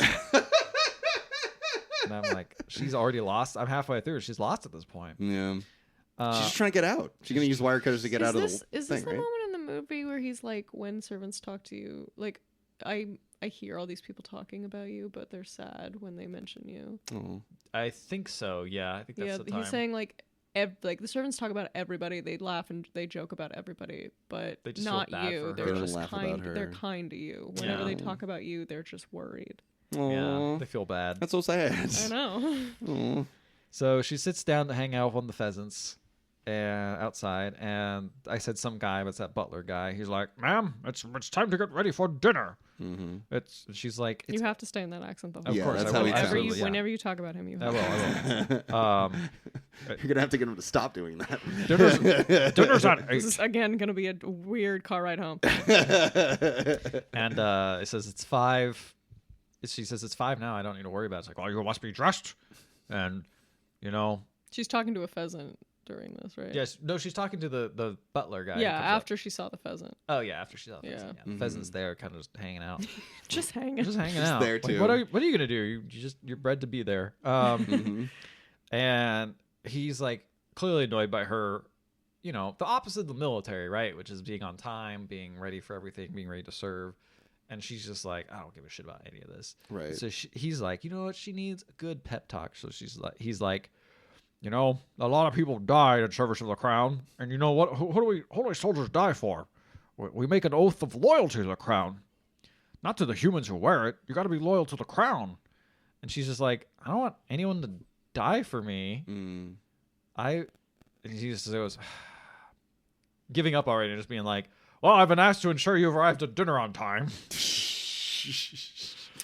And then apparently she said, like, you're the one who put the book on my bed this morning without a warning. And I don't know what that means. I'm assuming that's the Anne Boleyn book. Yeah, she thinks that he's the one, because the Anne Boleyn book was just in her room. Oh yeah, that's And right. Sorry, I should have mentioned that. She's paranoid that Someone's trying to like threaten her, essentially. Yeah. And that he put the book there. He also tells her a story when he was like in the military with someone I think had like a horse that they were trying to tame. And they're having trouble, and as he was telling the story, that person was shot, so he never heard the end of it. And so it's like another theme of like Diana as a pheasant bred to be consumed and killed, or Diana is a horse that needs to be tamed, and we don't know if she's going to be tamed or not, and not know like prematurely as well. Exactly. Yeah. Some host ladies, like, there seems to be confusion with what dress to wear and when. They think there are photographers for the Christmas dinner that are going to come in. They talk about like how I guess now I realize that this isn't the actual seamstress that she works with, but she's talking about like, I took in the dress for her Christmas dinner. It says literally Christmas Day dinner on it. She's like, all right, fine, I'll wear it, whatever. It's fine. And then she puts it on, it fits. She's like, cool, it fits. Thank you for that. Now leave me. I wish to masturbate. It's just, she just says it in the most calm, matter-of-fact way. I did a pretty good version of it. That's pretty much. Yeah. We've all been there. We've all been there. Yeah. Well, she says, like, you can tell them that. And then so now they she's walk away. playing with, Yeah. like, Right, everyone's okay. going to talk about her anyway. Might as well give them something to talk So about. they leave. She pulls out the wire cutters that we heard about earlier. She starts opening up the curtains because I guess they've been bolted shut. Oh. Or, like, Yeah, so that's sewn the shut. next thing. So the theme of, like, she doesn't want to close her curtains. And now Right. someone literally, it's the seamstress, literally, like, sews bolts Yeah. and like wires into her curtains to permanently shut them. So it's like there's this extra layer of like you are like trapped in these walls. This isn't a castle. This is like a compound for you. The level of like passive aggressiveness as well. And no one tells her. She Unknowingly. just Yeah. tries to open the curtains and she can now because they're bolted shut. And it's like Oh my god. Like no one is listening to you. No one is giving you any control. You they're treating you can't like a fucking child. You cannot exactly. Yeah. You can't even look outside your window. No one has a discussion about this, right? Like Charles kind of does, but it's like the shittiest discussion. You've ever Like the had. idea that you want to open your window is seen as like being difficult. Yeah. Exactly.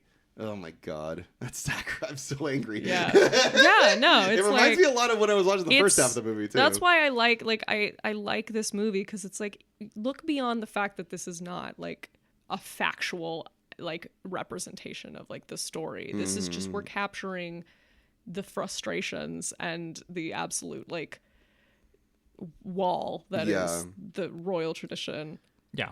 I think and that's the more institution of the royal family. If anything, it's more of a critique of just tradition in general, and just sometimes how it can be stifling. And it's just framed through and the dinosaur.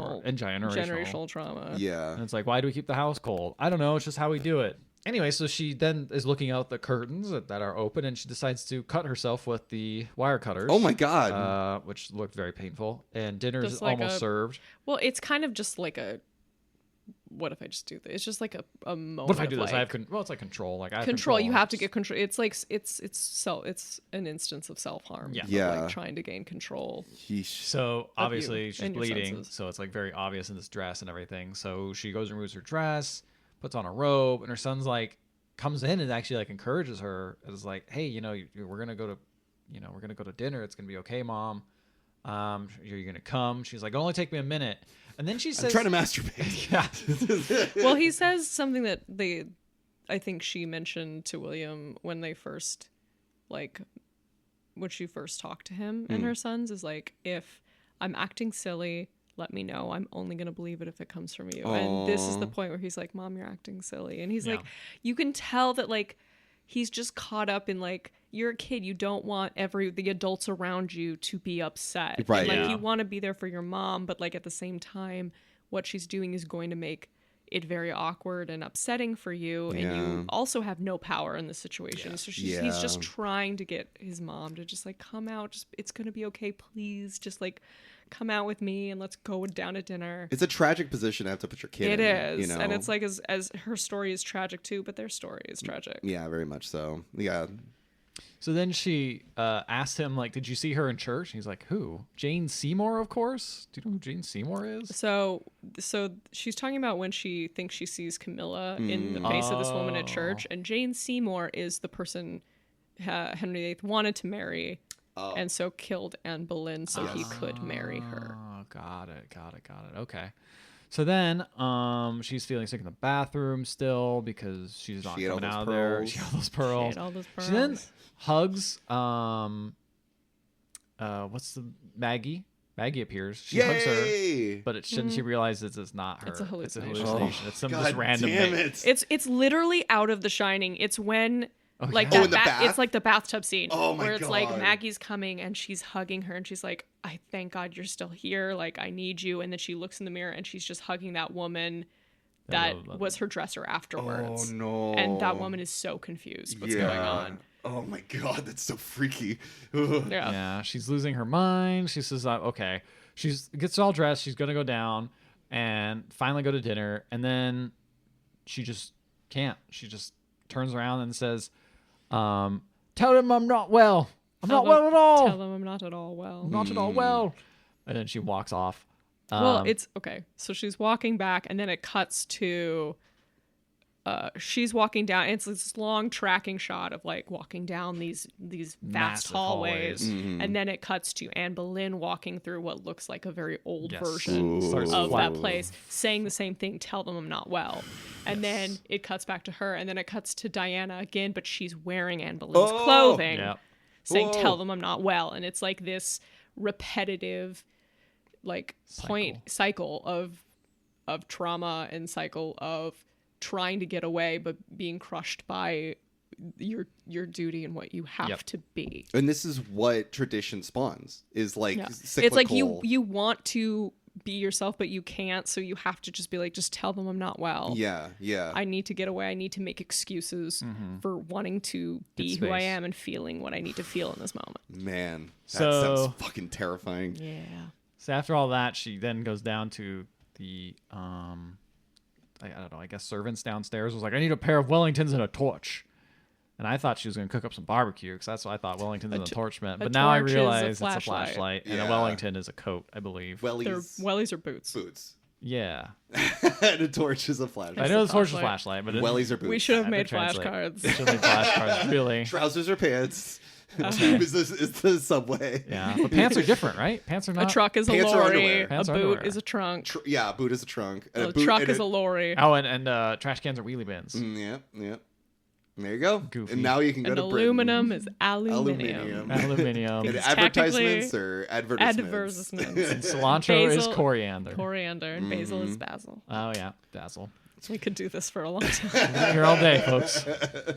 So, yeah. So Indiana Jones is Doctor Who.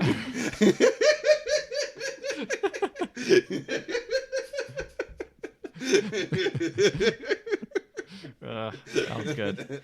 Good one. So she's like, I gotta go home, just like me right now after that joke. And they say princess is leaving the grounds, and they like tell the head like grumpy grouch man, grouch waiter. And she's like, let her go.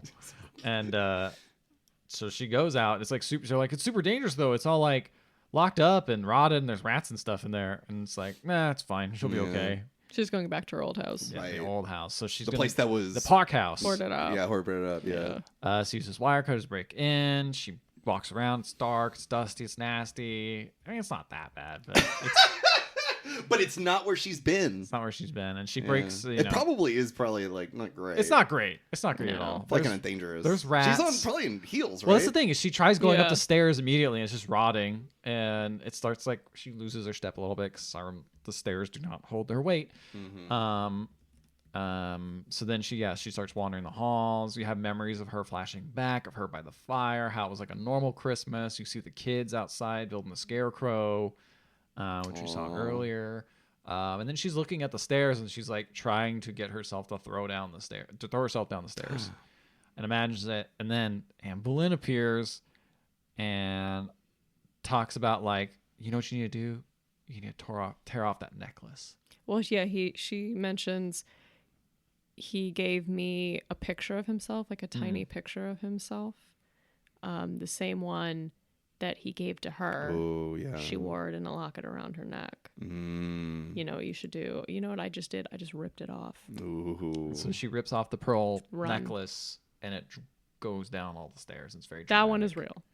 Okay, got it. Real. She doesn't eat them. She doesn't pick them off the ground and snack on them. I think that one is real. Okay, got it. Like little jawbreakers. She just picks them up off the ground. Yeah, got it. So yeah, she tears it off and then just runs away from the house. And then I thought this was the next day, but I think this is a flashback. She starts walking around in like a cool yellow dress. Shots were looking fantastic, and then she comes down in a black dress, and it's just a whole bunch of like. It kind of reminds me of those scenes in Jackie where, right after her husband died, she just kind of like walks around the White House one last time, and just has like a good time in the empty house, and so she's just has herself dancing in the massive halls, and you see a younger version of herself doing ballet, and she remembers like how she did have some good times here. It's just not there anymore, you know. This is the past, and maybe the past isn't the same as like I feel like the scene's trying to say. What do you think about this? I think it's just a convergence of all these memories because she's in her house, so we have flashbacks of her childhood and her like running around the house, putting the scarecrow up with her father. She's also like, it's also a flash of her like in the house as it used to be. And she's like having kind of a dance moment. There's flashes of her wearing kind of like iconic outfits. Like she's at some point wearing her wedding dress, kind of walking around the grounds. And I think these are all just like convergence of her different memories of like her life as Spencer and then her life as like Lady Diana. Right. Now that she's Princess free Diana, and now that pearls. she's free from the pearls, she just can kind of. My mistake was that she didn't rip off the pearls yet until after all this flashback. Yeah, it's like this flashback, and then she decides to. I think it's her finally kind of finding herself again. Yeah, got it. Okay. And making peace with like her past, her present, and her future. All right. I love that. Or at least her past and her present. Yeah. She wakes up the next day and sees Maggie wake her up, and she's like, "Are you real?" And she's like, "Yeah, I'm real." Yeah, girl. The last time she saw Maggie, it was a hallucination. Yeah.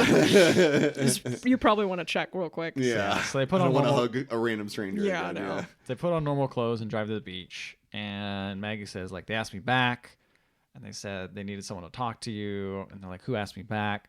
She said, the Prince of Wales. And she's like, he's not all that bad. And she's like, I don't know about that. Yeah. They say that they're suggesting that Diana go see a doctor. They say you've been cutting yourself again. They brought Maggie back for the purpose of talking to Diana and getting her to see a doctor. Okay. And then she's like, they don't know that Anne Boleyn saved my life last night. And Maggie's like, okay. It's like it's those scenes that happen as like the other scene with the chef too, where like she says something and everyone's like, oh girl, you can't say shit. We're rooting for you, but you can't say stuff like that. I'm rooting for you. I care about you, but you cannot say shit. Yeah. And then she confronts Maggie about like, you said you thought I was cracking up. Like, you can be honest with me. You can just tell me it. And then she says, okay, well, I'll say this, but you'll have to fire me anyway. But I'm actually in love with you, in that way. What? In that way. And she just starts laughing. And I don't know if this is real or not, but it's a goofy gag, It's and it makes her get it out of her head. Oh. I don't think this moment actually happens. Well, I don't think yeah. Maggie's. Oh, you mean like I as guess a? she's serious or not. Oh yeah, she's serious. Okay. This isn't a hallucination. Yeah. This is a very like lucid moment. Yeah. Lucid memory. But I mean, is she just saying this as a joke to get her out of herself, or I just think be like, she's kind of saying. I think it's the truth, and she like as she said to Diana, she's like, I just wanted to lighten the mood. It's like when you kind of embarrass yourself to make your friend laugh. Right, It's like right, I'll right. tell you something you a really reveal. embarrassing about Yeah. me because I know it's gonna make you Laugh. crack up. Right. And I she's love like, you. and she's laughing like a child. Like it's not like I'm mocking you kind of No, laugh. no, no. It's just Sure, like sure. this is crazy. Like freeing. This is so funny. Yeah. it's just, she says like, think of all the times I've seen you naked. And it's it's like just laughing. she's just making a friend laugh and Yeah, she's I shooting her say shot this at the to same Ethan all the point. time. Yeah. She does all the time. Yeah, But I Ethan know needs a good that. laugh. Like, Yeah. well, you've seen me naked so This many is why times. this movie was really powerful for me. You know? She says, I'm completely grown up about this. Starts laughing, and Maggie's like, you just need shocks and laughter. I'm like, that's a British ass saying. She's like, yeah, screw a doctor. Screw a You doctor. need That's all you what need. you need is love. All you need is love. That's all you need. All you need That'll is fix love. everything. Love is all you need. So they have a nice time around the beach. Now they go to everyone else back at home is ready for the morning hunt of all the birds, all the Yeah, pheasants. the pheasants, The yeah. pheasant hunt, which is barely a hunt. And the cooks all get ready for this. Here we go. Elitist hunter we go. Ethan. Here we go. They bring out like the thing is though, they got the coolest part about this though is they get a big ass picnic that all the cooks like serve this big picnic for them. Yeah, And they get it bring all like ready. you can have like he's like sipping like an actual like cup of tea from like a nice cup and saucer. Yes. Like out in the Out in the wilderness. That's wilderness. awesome. I gotta see. Yeah, shooting tea looks amazing. Yeah. It's also funny that they shot the chefs like they were having guns and like packing up something so serious. Yeah. It's the same way that But they they're actually do packing pack up up the food, actual yeah. guns. Yeah, that's true. Yeah. But yeah, so yeah, against her wishes, they do bring the kid. This is the first time he's gonna go shooting. And it's funny. There's a great shot of the pheasant in the foreground, like kind of like walking, and you see all the cars in the back. And I'm like, that pheasant's fucked. That pheasant's so fucked. Yeah. Which is, I think, actually kind of a reference to The beginning. The beginning, yeah. Yeah. Queen's looking around with all her corgis. Okay, and then Diana says, leave the keys in the glove compartment. She drives up, drops Maggie off, or kind of like says, Maggie, go somewhere else. I'm going to take my place among the pheasants. And then she just starts going off on kind of like a little monologue, being like, men, husbands, sex, mistresses, succession. It's all currency. That's what we all are. I like nice things that are simple and ordinary. I like Les Mis. I like Family Opera. I love fast food. There's no hope Amen. for me here. Hey, fucking man, girl. I'm going to say so So relatable. So real. relatable, So finally. real. That's why she's the people's princess. Exactly. So she goes out to where they're shooting, and she wears like this red coat. And while these people just go and scare up all the pheasants, just with like stupid little like flags and everything, and all the pheasants just fly out and they just shoot Yeah, them. they're scaring the pheasants, and they're essentially like have these big flags that are like scaring the pheasants and like funneling them right into the path of the gun. Yeah, it's It looks like I've never really. I know of like pheasant shooting on like estates and stuff, but I never saw like the full like song and dance behind it. So like this scene actually makes it look so much more like shooting fish in a barrel. Like It I thought is. you actually had to like find the pheasants. normal people do that, and but like these are Not like the hunt, real. literally hunt, but like no, they're just like shooing them all near the guns. most and people. they're, like, Most people go out hunting do not have a picnic basket with them, and they're like, "Ooh, I'm gonna have a little bit of spot of tea while I." I mean that Scary part's great. pheasants. Yeah, like I'm keep that part. Yeah. But like no, I don't want any of the hunting part. Yeah. I just also want to be so, like inhumane. yeah, like why can't we Yeah. just look at the pheasants Yeah. and just be like, aren't they pretty? Well, it's also like they're not even there for consumption. Like No. this is just excessive. They're not literally endemic bred. life. They're not bred endemic life. They're not to here to be like, shot. ooh, I'm doing this out of sport or like an actual like Population need for food control or or population anything. control. It's just like we created them here. They're here just to shoot. They have no other purpose in life besides Right, this. exactly. Poor pheasants. Poor pheasants. I mean, yeah, that's one of the things Diana said. She feels bad for the pheasants. I That's do one thing too. she's not- This shot did make me upset because it's like you kind of have this shot where it's like the forest on one hand, This is a really the cool line shot.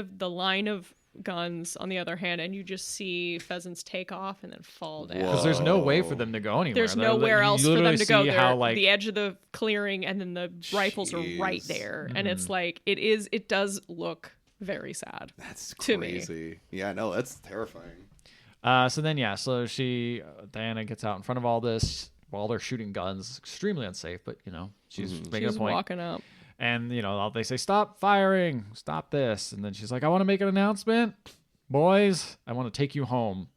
And I'm not moving from this spot until they come to me. And if you want them to not do that, you're going to have to shoot me. Ooh. And Charles sits there. He seems kind of pissed off, kind of annoyed. But then he's like, before the stupid butler guy speaks, he interrupts him and says, like, my sons are going to join their mother. That's fine. Because clearly he probably cares about his family more than he cares about his kids. Right. And the boys run off with their mom.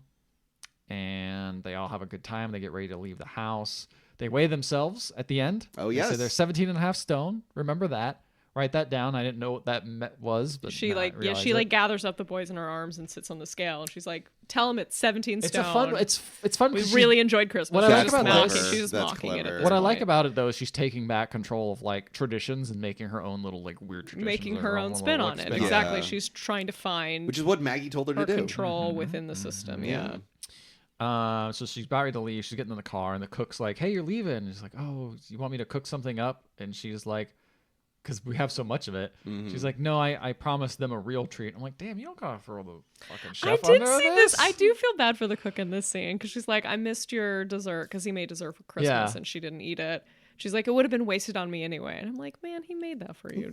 He's not the one that's trying to control you. He's just trying to cook for you, man. Yeah. He's just trying to feed you. Like, I don't know. Maybe I don't understand like the meaning behind her relationship with her like friendship with the cook, but it might be that I do feel bad because he's just trying to like make her happy through food, which is the only thing he has control over. Exactly. And she's just like not See having ya. it. I'm gonna get in my car and peace out. Like she likes him and they have like a casual rapport, but like I did feel bad. I think she's breaking his balls a bit, right? I think that's what she's trying to do. Yeah. Like I think she's just sort of going. Yeah, it's probably just like their banter. That banter, yeah. It's like that British dry sense of wit or whatever. Sure, yeah, exactly. Yeah. or whatever that shit is called. Christmas pickle. Christmas pickles.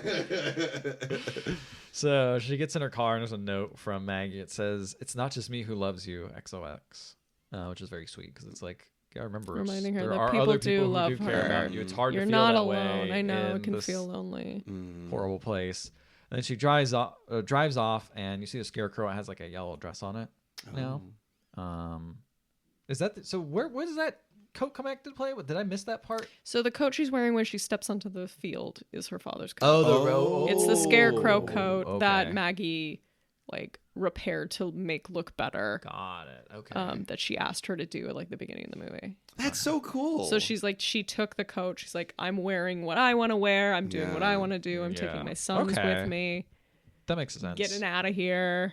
She's wearing like a coat that scares birds away, and she's standing amongst the pheasants. Yeah, she is. It's true. I wondered if there's like a connection between like the flags that were like funneling the pheasants away are red, and her jacket is very red. Yeah, but pretty I don't true. know. I I think might so, be too. going down a rabbit hole. You can go down some rabbit holes, baby. That's the problem. I had to watch for. this film twice because I'm like, there's so much symbolism. It's like overwhelming. It is a little heavy. So all the details and trying to figure out what they all mean. So I'm like, I need to watch this one more time. Also, the movie doesn't give you everything enough too, so it's so easy It happens to, like, quickly. draw It's your... soft. Yeah, like and the dialogue is easy to miss. It's like The Shining, where like you could look into it. Maybe there's certain things that aren't there on purpose. Maybe there are. You know? Yeah, I think it that's the mystery absolutely of it. keeps that ambiguous. In some, I mean, some are very like heavy-handed. Pretty straightforward. Yeah, exactly. But others, you're like, So she drives with the hood down in the convertible with the boys. They all sing "All I Need Is a Miracle" with all her kids, and they're like, I'll "It's look up cold." the song. I can do it. That's what the song is. I don't know what that song is. You don't know what that song is? All I Need Is a Miracle. You know that song? I think it's called "All I Need Is a Miracle" by Mike and the Mechanics. Oh yeah, Mike From and the Mechanics. Mike and the 1985. Mechanics. Anyway. I've never heard of the song. Me neither. Oh really? Okay. It does sound like your quintessential like 80s power, absolutely. power ballad or Absolutely. something. Something like you're gonna play in your convertible. Exact- she says like, "It's absolutely. cold." or the boys say it's cold. She's like, turn the heater up. Now I understand what that Yeah. means. But also, I'm like, they didn't put the hood down. They're just like, so I'm just like, it's not gonna help that much. No, What's this? It's the idea. it's the idea. It's the idea. That is a pretty fun idea, though. Running the heater with the. No, I just like the idea of like we're in our car now. Like we have Now control. We have of the control. We can environment. do whatever we want now. Yeah. We'll turn the And heating then up. you see, cut back to the house. It's all quiet. The major weird butler guy puts back the Anne Boleyn book that Diana was reading. Unknown if he put it there in the first place, but he put it back. Yeah, I feel like it's kind of maybe insinuated that he did because did. he Kind of a knows little bit. where to put it. Yeah. He knows he knows exactly where it where goes. it goes. Yeah. And then Charles goes and tells his mom that his wife, his mother of his kids is gone. Well, she saw on the field. I think he doesn't say anything. He just like walks into that's true. a room with a very disapproving looking. Mom That's an with tons of interesting shot corgis. because it's like all of the older members of his family, and he's walking into them all staring at him Yeah. disapprovingly, and it kind of is like he is Diana in that She's the moment. next Like one. he Yeah. has to take the flak now. Someone's got to be the butt of everything. Like yeah, and you kind of see like he's also trapped in the system in a way. He's Right. not redeemed, but it's like He's also without yeah. Diana, there's always going to be someone on the pecking order. Exactly. So always a family black sheep. Yes. So then Diana goes to KFC and orders, she says 3 times chicken. 3 times chicken, 3 times fries, three times drinks. Not 3 times drink. I think she says like a drink and an orange juice. 55 burgers, 55 Yeah, she says 55 burgers, 55 shakes, 55 fries. And That's awesome, though, but man. she gives her Yeah. name, and then she says it's Spencer as opposed to Diana. And I'm putting you on blast. Okay. You're bringing up the three. You times agree with me, chicken. so it's I do not agree on with you. blast. I do agree with you. I stand by I'm what giving I you said. credit then. Thank How about that? you. Thank She you. was like, they said 3 times chickens, but like, what does that mean? Like white meat? Oh Like- yeah. Like leg, Well, thigh? yeah, What are we doing here? I don't know how like British fast food works, so when she said 3 times chicken, I'm like, is that like a 3-piece? Like what is Yeah. what is Oh, her maybe it KFC has to be order? three. I think it's 3 orders. But you said it was just 3 orders. So really how they she say went it. to KFC and she's like, I want 3 chicken. And it's like, like but going- what kind of What chicken? kind? Are you doing a breast, a thigh, I a was wing, saying it's like when people in a movies go, I drumstick? want a beer, and it's like, Yeah, what and do it's you like, want? no, in real life you have to specify. It's like going into a bar and be like, I want 1 liquor. Yeah. It's like, well, no, you have to. Technically, that's correct. Technically, you're in the right place. Yeah. But Yeah. like, what? We have more follow-up It's questions. like almost real. And it's like, yeah. It's a dream, bro. You It's know, a dream. And then they you can't do all the details, I guess. true. Just kidding. Then they hang out and look at London Bridge and fucking eat KFC. And then This the is movie a ends. fable. It's a fable. Yeah. It is a And fable. in this fable world, I think out of all of the details that he wanted to get right, I don't think the KFC order is really yeah. one of them. And I agree. That's the one I want to get right, I'm just splitting hairs here. though. And then it was revealed to me that this was written by. Oh God. I had to bring it up, Mike. We cannot go through this podcast without bringing up who wrote this movie. Who is it written by? Mike is upset that I'm bringing this up. You said you weren't going to. I lied. I thought about it too long. Just do it. Movie was written by Stephen Knight along with the movie Maria, which we'll watch in the future here, which is done by Stephen Knight. For those who don't know, did 2 podcast movies that we watched in the past. Serenity and Lockdown. Yeah. 2. No, we saw Serenity together, Lindsay. This is the one where they all live in a video game, remember? Oh, that he wrote that? Yes. He wrote this too. Oh, dear. I'm looking at his Wikipedia. Apparently, he created Peaky Blinders. So Oh no. I have But we like Peaky Blinders. genuinely mixed feelings about him. He's got a mixed He record. has- We gotta he look has at some someone. bangers. I love Peaky Blinders. Lockdown was one of the worst films I've ever seen in my life. That was the one that let came the around record the show COVID I'm only pandemic. saying positive things about Steve Knight. So Yeah, if because you're, of Peaky if you're Blinders. listening. Yeah. I'm just saying. Peaky Blinders is a hit. So is this. Yeah. I like the way this Oh, he one also was did written. That's the Eastern. thing. He also did Eastern Promises. Oh, I like Eastern Promises. Eastern Promises was good. Yeah, that's the Cronenberg movie. Yeah, with Viggo Mortensen. Mortensen, yeah. The guy's got a wild track record, man. Wild track record. Maybe you hit up you make a bunch of bangers. Some of them are going to be flops.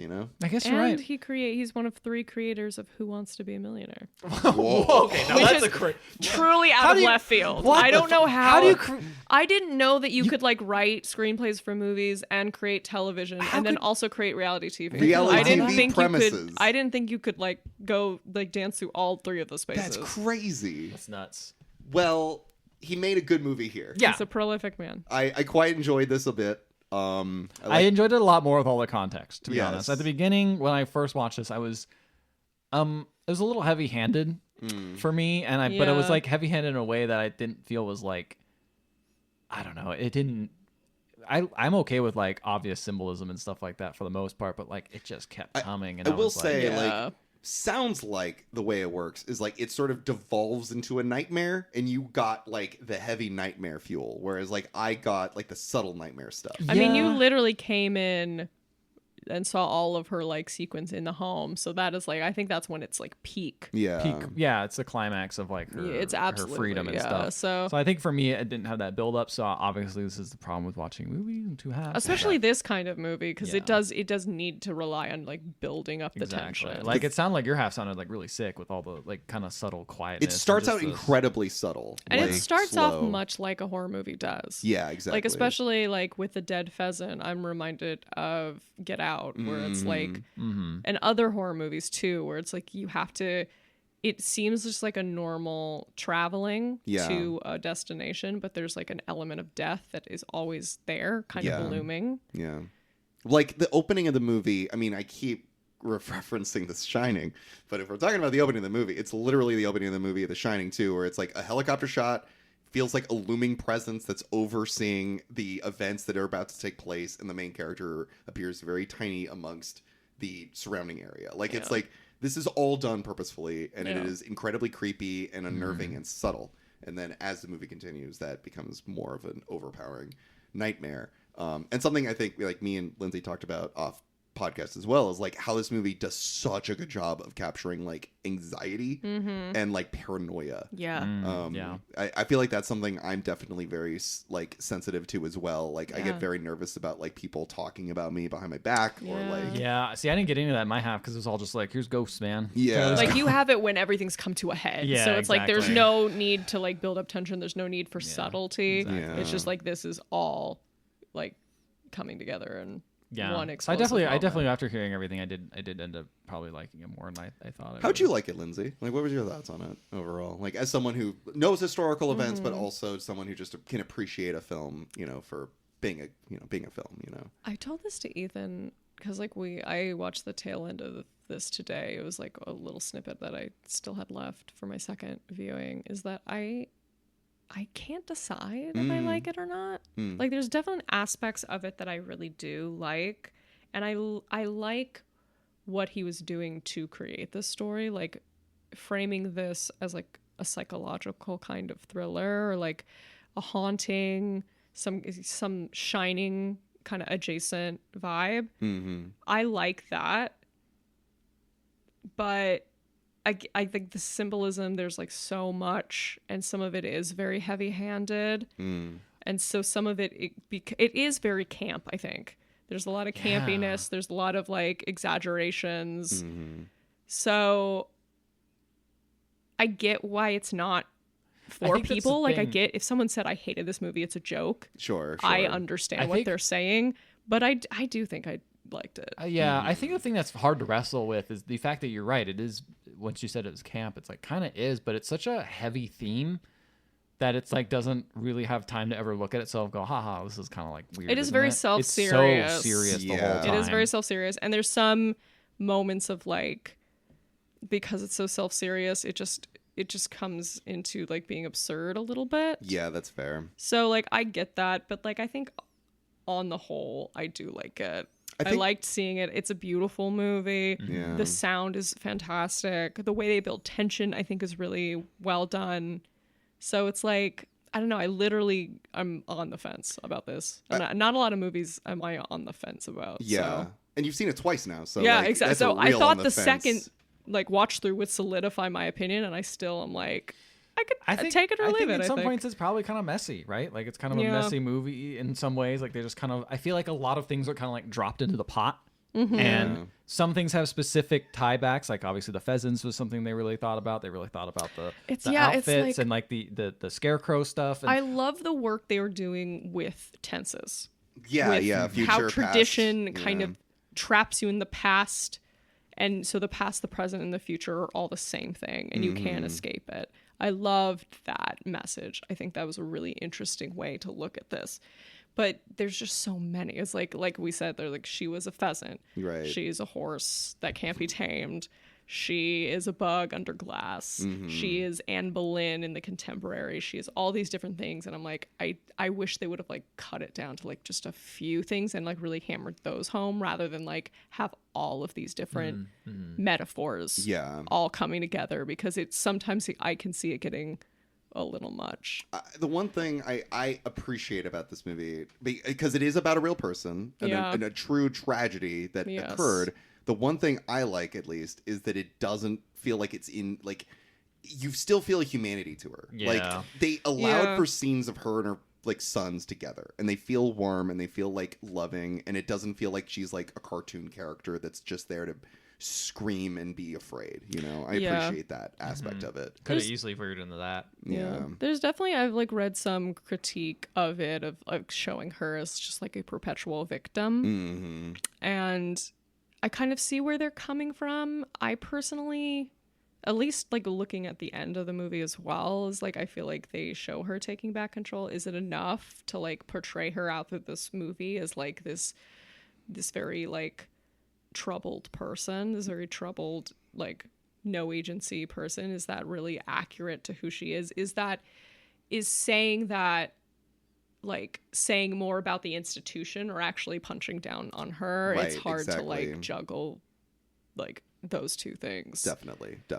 I think that's a fair point too, because you want to show that like she was under a lot of stress and a lot of anxiety because of an institution that was bigger than her. And so it's like, you don't want to portray her like, I think like the Diana musical does, where it's like portray her as like just like a girl boss, where it's like, no, she was also like had a lot of fucking shit to deal with it's like too, you want to show how cruel these systems can be, without also showing her as like just helpless. Yes, exactly. In the face of it, you also want to show that she does have agency. She's a very public, powerful figure. She's done a lot of amazing things for causes in her lifetime.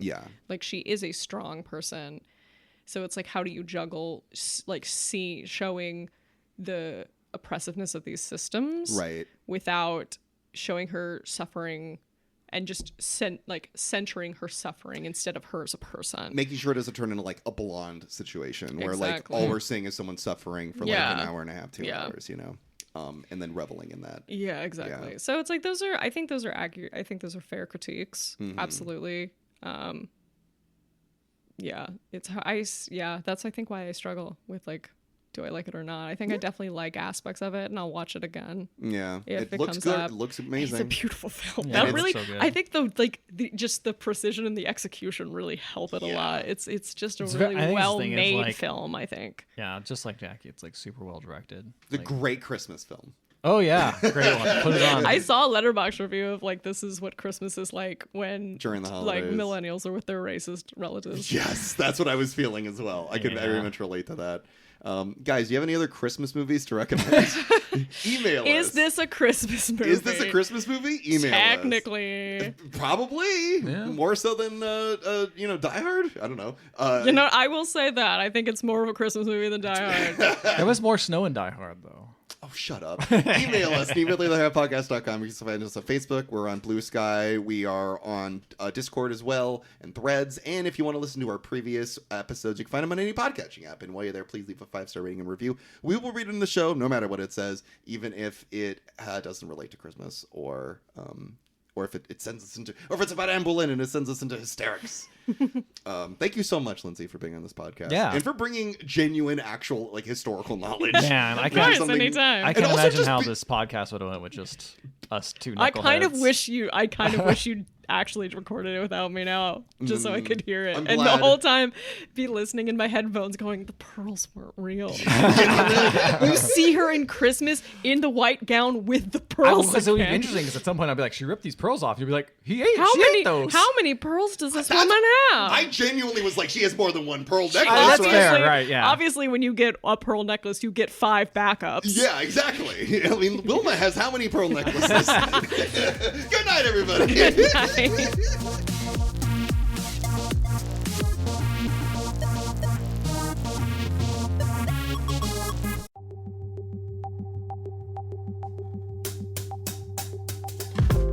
Would you guys like to discuss the movies that we talked about on the podcast, recommend movies for future episodes, or maybe even watch movies with us? Check out the Discord. You can find the Discord on the latest episodes or on the website, theotherhalfpodcast.com. We're just hanging out chatting. And while you're there, maybe also check out the second of the Discord, which is specifically for Ethan's streams on Twitch. You get updates as to when he goes live. Just keep up to date with us, with Ethan, the podcast, and the stream. It's also totally okay if you just want to hang out and talk about the podcast. You can hang out there and maybe we'll see you there and watch a movie or something. Or maybe you're like, wow, these streams are so much better, and you just totally ignore the podcast. That's also another option. That could happen. Why not? Why not? The Discord is your oyster. Come join us. The Discord is your oyster. Join it.